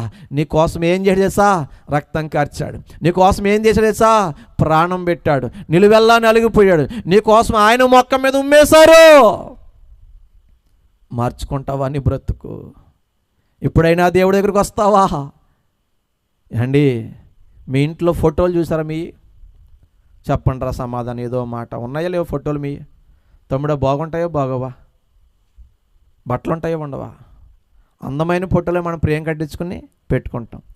కానీ యేసయ్య ఫోటో ఎప్పుడని చూసావా? తల మీద ముండ్ల కిరీటం, చేతుల్లో మేకులు, కాళ్ళల్లో మేకులు, ఒళ్ళంతా కొరడా దెబ్బలు, ఒళ్ళంతా రక్తం, సొగసైనను స్వరూపమైనను లేనివాడిగా వ్యసనక్రాంతుడిగా అయిపోయాడు. సిలువ యాగంలో కొట్టినప్పుడు గుడ్డె పగిలిపోయింది. మీకు చిన్న మాట చెప్పి వెళ్తాను రా. లాస్ట్ 2-3 మినిట్స్ నేను తీసుకుంటున్నాను, వెళ్ళిపోతాను. ఆ డైరెక్టర్ పేరు మెల్ గిబ్సన్, ఆ హీరో పేరు జేమ్స్. తమ్ముళ్ళు వినండి రా తమ్ముడు, అయిపోయింది కోటం, 2 నిమిషాలు ప్లీజ్. డైరెక్టర్ పేరు మెల్ గిబ్సన్, హీరో పేరు జేమ్స్, సినిమా పేరు ప్యాషన్ ఆఫ్ ది క్రైస్ట్. ఎవడెవడనో హీరోలుగా చూపిస్తున్నాను, గొప్పగా చూపిస్తున్నాను. ప్రపంచం కోసం ప్రాణం పెట్టిన మహనీయుడు, మరణాన్ని గెలిచిన మృత్యుంజయుడు, సమాధి గుండెని చీల్చినవాడు, ఆయన కదా రియల్ హీరో అని చెప్పి ఆయన జీవితంలో చివరి భాగాన్ని, ఒక చివరి 48 గంటలని స్టోరీ తీసుకుని అండ్ ఒక సినిమా తీశాడు. ఆ సినిమా ఇక్కడ ప్రతి ఒక్కరు చూడాలి. ఆ సినిమా పేరు the passion of the Christ. ప్రతి ఒక్కరు చూడండి. మీకు కాళ్ళు పట్టుకుని బ్రతిమలాడుతున్నాను, మీకు కాళ్ళు పట్టుకుని బ్రతిమలాడుతున్నాను, మీకు దండం పెట్టి బ్రతిమలాడుతున్నాను. ఏవేవో సినిమాలు చూసుంటారు, కానీ ఒక్కసారి ఈ సినిమా చూడండి. యేసు ప్రభు ఎలా కొట్టారో, ఏం చేశారో అన్నీ స్టోరీ అంతా చెప్పారు. నువ్వు ఇలా యాక్ట్ చేయాలి, ఇలా కొడతారు, ఇలాగ యాక్ట్ చేయాలి, బాగా రావాలంటే ఓకే అన్నాడు. ఇంతగా జేమ్స్ దేవుణ్ణి నమ్ముకున్నవాడు కాదు, ముఖానికి రంగులు పూసుకుని డబ్బుల కోసం యాక్ట్ చేసి ఒక నటుడు కేవలం. అండ్ అతని శరీరానికి ఒక స్కిన్ ప్యాడ్ తొడిగారు, మందంగా ఉండి ఒక స్కిన్ ప్యాడ్ తొడిగారు. అడుగున్నర కొరడా కర్ర, దానికి మరలా చీలికలు లాంటి కొరడాలు, దానికి మరలా అండ్ చివర 4 చీలికలు, దానికి చివర గేళ్ళ ముళ్ళు లాంటి, మధ్యలోనే అమ్మ బద్దలు కొట్టిన ఎముకలు, ముళ్ళు, సీసా పెంకులు, రేకు ముక్కలు ఇలా కొట్టి లాగితే బ్రదరో చివర గేళ్ళ ముళ్ళు లాంటివి గుచ్చుకుంటాయి. మధ్యలో పెట్టినా చెప్పండి రా తల్లి, ముళ్ళు, సీసా పెంకులు, బద్దలు ఎముకలు ఎలాగైనా చీల్చేత వాళ్ళంతా. అటువంటి కొరడాలు తయారు చేస్తారు. కొట్టే దాంట్లో యాక్ట్ చేస్తుంటే బాగా ఎక్స్ప్రెస్ చేస్తున్నాడు, బాగా వస్తుంది. Are you okay? నీకేమవుతుంది? Okay, lights on, camera on, action start. Cinema జరుగుతుంది. నటిస్తున్నాడు, బాగా ఎక్స్ప్రెస్ ఇస్తున్నాడు. ఈలో పనుకోకుండా స్కిన్ ప్యాడ్ పొత్తు కొడుపు కాడ కొంచెం తొలగి ఆ గేలముళ్ళు లాంటిది, కొరడా చివర కొనతిన గేలముళ్ళు లాంటిది అతను పొత్తు కొడుపులో కూర్చుకుని రక్తనాళం బద్దలు కొట్టేసింది. ట్యాప్ పగిలిపోతే ఎలా చింతది, రక్తం అలా చిందింది. అదంతా రక్తం ముడిగైపోయింది. స్పృహ తప్పి పడిపోయాడు. హుటాహుటిన అంబులెన్స్తో హాస్పిటల్ తీసుకెళ్ళారు. హాస్పిటల్లో 12 కుట్లు పడ్డాయి. తమ్ముడా, ఎన్ని కుట్లు రా? ఏమనుకోకుండా చనువుగా మాట్లాడుతున్నాను, అందుకే తమ్ముడా అంటున్నాను. 12 కుట్లు. కాసేపటికి డైరెక్ట్ వెళ్ళాడు. James, are you fine? Are you okay? మరలా యాక్ట్ చేస్తావా? నటించడం భయం వేసింది. జేమ్స్ అన్న మాటలకి మనసు కదిలిపోయింది. సార్, ఇటువంటి దెబ్బలు యేసు ప్రభుని ఎన్ని కొట్టారు సార్?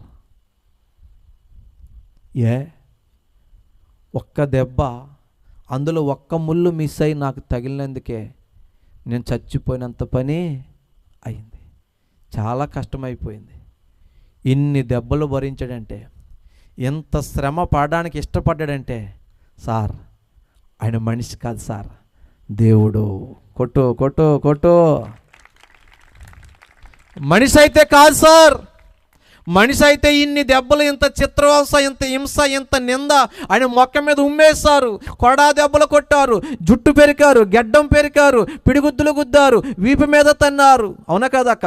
పాలుగారు దేహంబు పైన పాపాత్ముల కొరడాలు ఎన్నో, పాలుగారు దేహంబు పైన పాపాత్ముల కొరడాలు ఎన్నో, నాట్యమాడినాయి నడివీధిలో నడిపాయి, నాట్యమాడినాయి నడివీధిలో నడిపాయి, నోరు తెరువలేదాయి ప్రేమ, బదులు పలకలేదాయి ప్రేమ. పాడండి.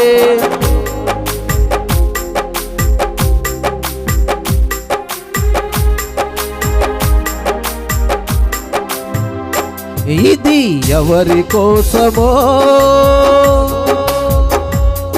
ఈ జగతి కోసమే, ఈ జనుల కోసమే, ఈ జగతి కోసమే, ఈ జనుల కోసం.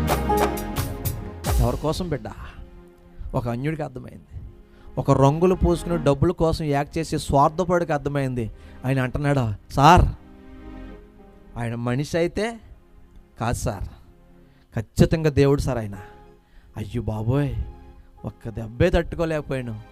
అంత తట్టుకున్నాడంటే తను చేయని నేరం కోసం కష్టపడి ఇష్టపడంటే దేవుడు సార్, నేను యాక్ట్ చేస్తాను, అయితే ముందు నాకు బాప్తిస్మం ఇవ్వండి సార్ అన్నాడు. దేవునికి స్తోత్ర, హల్లెలూయా. ఒక మాట చెప్తాను. జేమ్స్ని ఒక హాస్పిటల్ తీసుకెళ్తే 12 కుట్లు వేశారు. ఆయనకి గాయం ఎక్కడంటే తమ్ముడా, పొత్తి కొడుపు కాడ.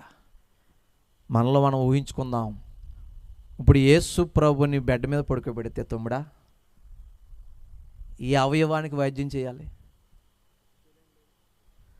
తల డాక్టర్ దగ్గర తీసుకెళ్ళాలా, ఆర్థోపెడ్ దగ్గర తీసుకెళ్ళాలా, నరాల డాక్టర్ దగ్గర తీసుకెళ్ళాలా, కిడ్నీ డాక్టర్ దగ్గర, లివర్ డాక్టర్ దగ్గర. ఏంటి సిలువ యావలను కొట్టినప్పుడు ఒక గుడ్డు ఏంటిది పగిలిపోయి మొత్తం గుడ్డంతా కారిపోయింది యేసు ప్రభు. బిడ్డ, అర్థమవుతుందా యేసయ్య ప్రేమ నీకు? ఇంత చెప్పిన తర్వాత కూడా నీ హృదయం రాతి గుండెలాగేవంటే, ఇంత చెప్పిన తర్వాత కూడా నువ్వు రక్షణ పొందకపోతే, మారు మనసు పొందకపోతే, అల్పకాల పాప భోగాల కోసం, తుచ్చమైన వాటి కోసం ఇంకా నేను పరిగెడతాను, పాపంలో నేను దొర్లుతానంటే, నా యేసయ్య ఇంకెంతకాలం ఏడవాలరా నీ కోసం, నా కోసం? ఒక్కసారి ఊహించు, ఇప్పుడు యేసయ్యని బెడ్ మీద పడుకోబెడితే ఏ అవయవానికి కుట్లేయాలి?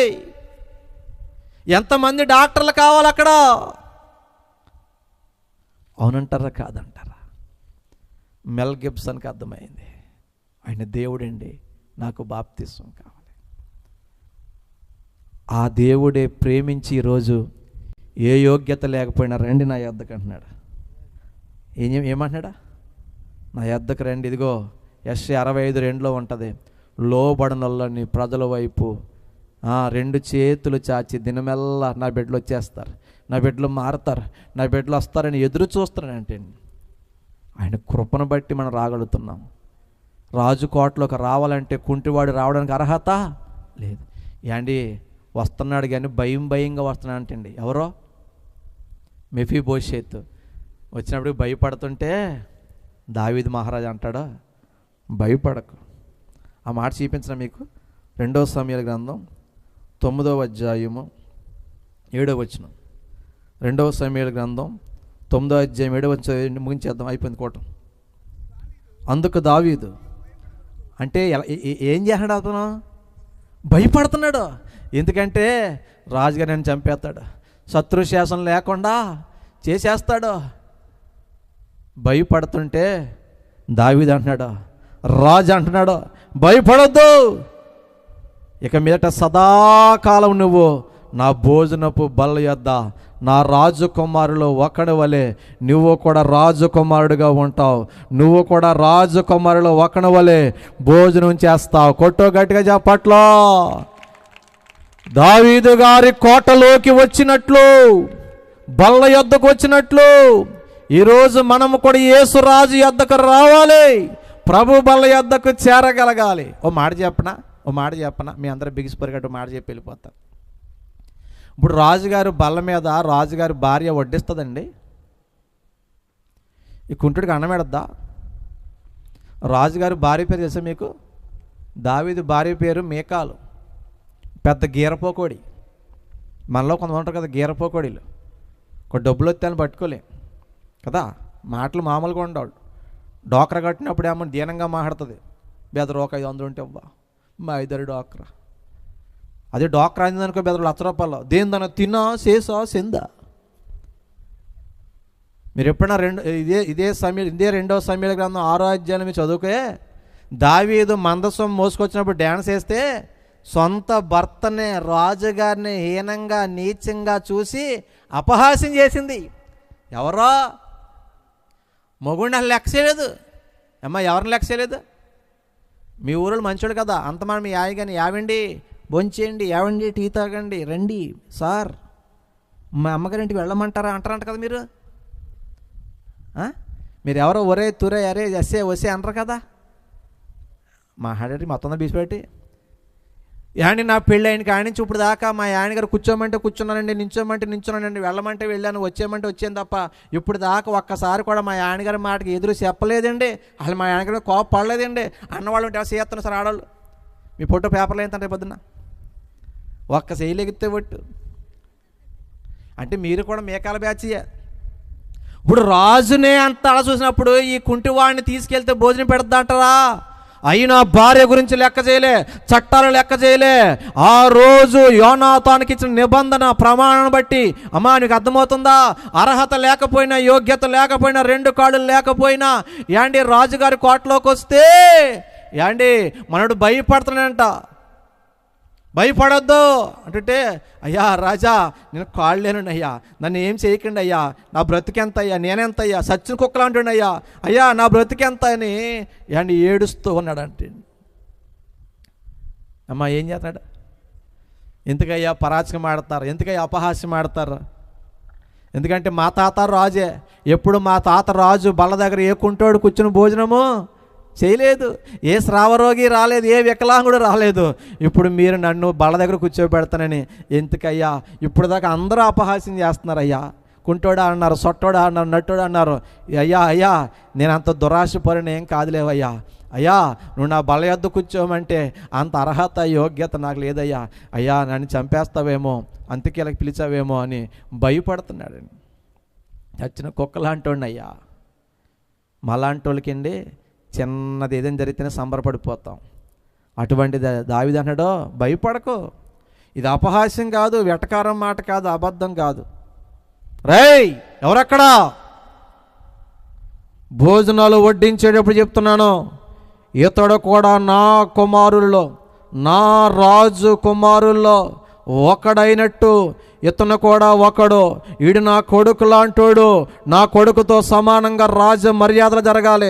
నా కొడుకుల మాట నా మాట ఎలాగంటున్నారు, ఇతని మాట మీరు వినాలి. రేయ్ ఎక్కడెవరెక్కడా?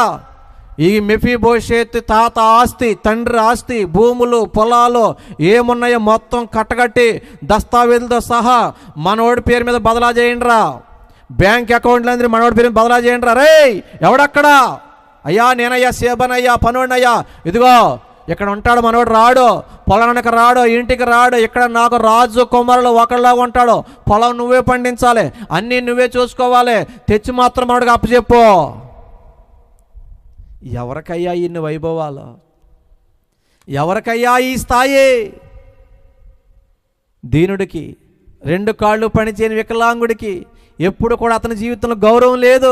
ఇప్పుడు రాజు బల్ల యొద్ద కూర్చుని యాని అందరూ రాజకుమారులతో కూర్చుంటే అలాగెళ్ళేవాడు ఇలాగెళ్ళేవారు. అయ్యగారికి ప్రణామాలు, అందగారికి వందనాలు, యువరాజు గారికి వందనాలు అంటే ఆ వరుసలో ఎవరన్నా తెలుసా? చెప్పాలి. మెఫీబోషెతు ఉంటే ఆయనకు కూడా ఏం చెప్తున్నారు? అయ్యగారికి వందనాలు, ఓకే ఓకే. బా, యేసయ్య మన దశ మార్చేస్తాడండి. మీకు ఇందాక ఒక పాయింట్ ఆపని, అది కావాలని సాక్ష్యంలో. ఒకప్పుడు అక్క 3 చక్రాల బండిలో తిరిగేవాడిని నేను, ఇప్పుడు సొంత కారులో తిరుగుతున్నాను. దేవుని స్తోత్రం. ఒకప్పుడు నాకు పెళ్ళే అవదన్నారు, దేవుడు నాకు చక్కని భార్యని ఇచ్చాడు. మై ఇస్కు, మై ప్యార్, మై కాదల్, మై దిల్కా దడకన్. మీరు నవ్వుతారులే బెదరా, ఒరే మీకంటే కాళ్ళు చేతులు అందంగా ఉన్నారు, హీరోలాగా ఉన్నారు, మీకు ఏదో పిల్ల గీకుతుందో గోకుతుందో వస్తుందిరా బాబు. మా అంటే కాళ్ళు ఎవరైనా పిల్ల వస్తుందా? మాట్లాడరా బెదర్లో, వస్తుందా? మా ఎంకరణ సూతారంటవా? మరి నాకు జరిగింది, అందంగా ఉంటుంది మరి, అందుకే అన్నాను. మరి దేవుని స్తోత్రం. పిల్లలే పుట్టరన్నారా, 2 మగబిడ్డలను ఇచ్చారు. ఒకప్పుడు సరైన స్థితి లేదు అక్క, ఇప్పుడు 3 మందిరాలు ఉన్నాయి, ఓ టీవీ స్పీకర్, ఓ పబ్లిక్ స్పీకర్, అది ఇటువంటి గొప్ప గొప్ప దైవజనం మీద కూర్చుని భోజనం చేసే అర్హత, యోగ్యత, ఇంకేం కావాలి జీవితానికి? చాలామంది అంటారు, నీకు దేవుడి మీద కోపం వస్తలేదా, దేవుడిని దూషించాలనిపిస్తలేదా, దేవుడికి అన్యాయం చేయాలనిపిస్తుంది. ఏం అన్యాయం చేయడండి? 2 కోళ్ళను తీసుకెళ్ళి రాజు బాల దగ్గర భోజనం కడి పెట్టినట్టు, ఆ 2 కోళ్ళు లేకుండా ఇంటికాడ కూర్చుని పెన్షన్ డబ్బులు తీసుకుని అరుక్కాడ దేక్కుంటా కూర్చోవలసినోడిని, బీడీలు కాచుకుంటూ కూర్చోవలసినోడిని, కొలు తాగుతూ కూర్చోవలసినోడిని ఈరోజు ఇటువంటి సభల్లో కూర్చున్నానంటే, ఎంత వాక్యం చెప్తున్నానంటే, ఈ కుంటోడు మాట్లాడుతుంటే 100 మంది అంటున్నారంటే, ఇది ఘనత కాదా, భాగ్యమా కాదా, విలువ కాదా, పేరా కాదా? కడుపు నిండా అన్నం ఇచ్చాడు, ఒంటి మీద వస్త్రం ఇచ్చాడు, భార్యనిచ్చాడు, బిడ్డలను ఇచ్చాడు, ఇల్లు ఇచ్చాడు, ఇంకా చాలా ఇచ్చాడు. అక్క చెప్తే బాగోదా, ఏడుతారా? ఇంకెందుకు దేవుడి మీద కోపం రావాలి? కాళ్ళు ఉన్నవాడు బతకలేకపోయాడు నాకులాగా, నేను బతికేస్తాను. దేవుని స్తోత్రం. అవునా కదా? కాళ్ళు ఉన్నవాడేమో, నాకు కోచింగ్ ఎడితేనా ఇరగదీసేది, లేకపోతే మా నాన్న కొంచెం పుష్సప్పిస్తేనా ఇరగదీసేది. చచ్చా, ఆడేడు ఇచ్చేట. ఒక్కసారి దేవుని వైపు చూడు. పనికిరాని జీవితం, వికలాంగుడి జీవితం, రూపాక మారిన జీవితం, కాంపౌండ్ కూడా అవడం జీవితం, 10వ తరగతి పరిసరాలు చదువు ఆగిపోయిన జీవితం. అక్క పట్టుకెళ్ళి ఏసే జీవితం పెట్టాను. ఈ లోకానికి పనికిరాని నన్ను పనికొచ్చే పాత్రగా మార్చాడు, విలువలేని నన్ను విలువైన పాత్రగా మార్చాడు. ఆ మెఫీబోషెతుకి దావీదు రాజు గారు దొరికినట్టు నాకు యేసు రాజు దొరికేడు. హల్లెలూయా. ఆ మెఫీబోషెతును కుంటోడికి అయ్యగారికి వందనావడం, సభా నమస్కారాలు అంటుంటే ఆడు ఓకే అన్నాడు. ఎవడో మరి మావాడు. ఒకప్పుడు మా కిరింటికాడ పడుండి, బెదరా అయ్యగారు ఆకలేస్తుంది, మడగా అమ్మగారు తినలేదు, ఇంకా కొడుకులు తినలేదా, ఏం మిగిలితే వేస్తామండి అప్పుడు. ఇప్పుడు అలా కాదు, రాజు బల్ల. రాజు బల్ల అంటే పాకేవి, ఈదేవి, దేకేవి, ఎగిరేవి సకల జీవరాశులు ఉంటాయేమండవా తమ్ముడా. పాకేవంటే ఏంటి? పీతలు ఏమంటాయి తమ్ముడా కదా, పాకితే కదా. ఇదేవంటే చేపలు, ఎగిరేవంటే కోళ్ళు, పక్షులు, నడిచేవంటే మేకలు, గొర్రెలు, గేదెలు, కుక్కలు. అవి మీకు తెలిసేది వెళ్దాం. రాజమండ్రిలో కొన్ని హోటల్లో కుక్క మాసమే మేక మాసం చేస్తాను. మీకు పేరు చెప్పను, పబ్లిక్లో ఉన్నాం కాబట్టి. దేవుని స్తోత్రం. ఎన్నిసార్లు తినేసారో మీరు, మీకు తెల్లంతే. హల్లెలూయా, ఆమేన్. ఒకప్పుడు గెంజిపోతే చాలు, ఆ గెంజి తాగితే కూడా మళ్ళీ కంగారు అమ్మ కొంచెం ఆవకాయ మొక్క అని అన్నమాట ఎక్కువ అంటే మళ్ళీ ఆక మొక్క అంటాడు. ఇప్పుడు రాజు బల్ల. ఏ బల్ల తమ్ముడా? మహేంద్ర బాబు కూటమి అయిపోయిందా? అక్కడ మెఫీబోషెతు జీవిత చరిత్రను మార్చింది, దిశను మార్చింది, పరిస్థితిని మార్చింది ఆ దావీదు రాజు.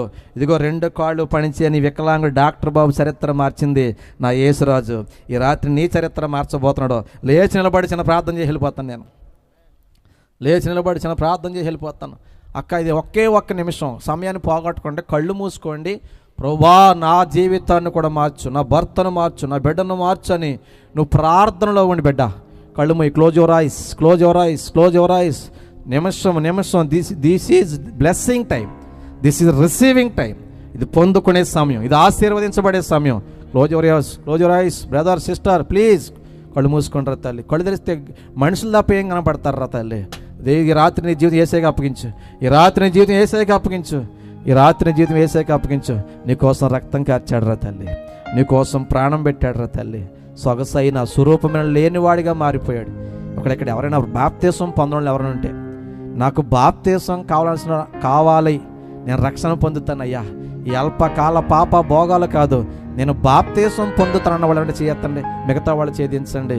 కానీ నాకు బాప్తీసం కావాలి, నాకు యేసయ్య రక్షణ కావాలి అన్నవాళ్ళని చేసి చూపించండి. Thank you.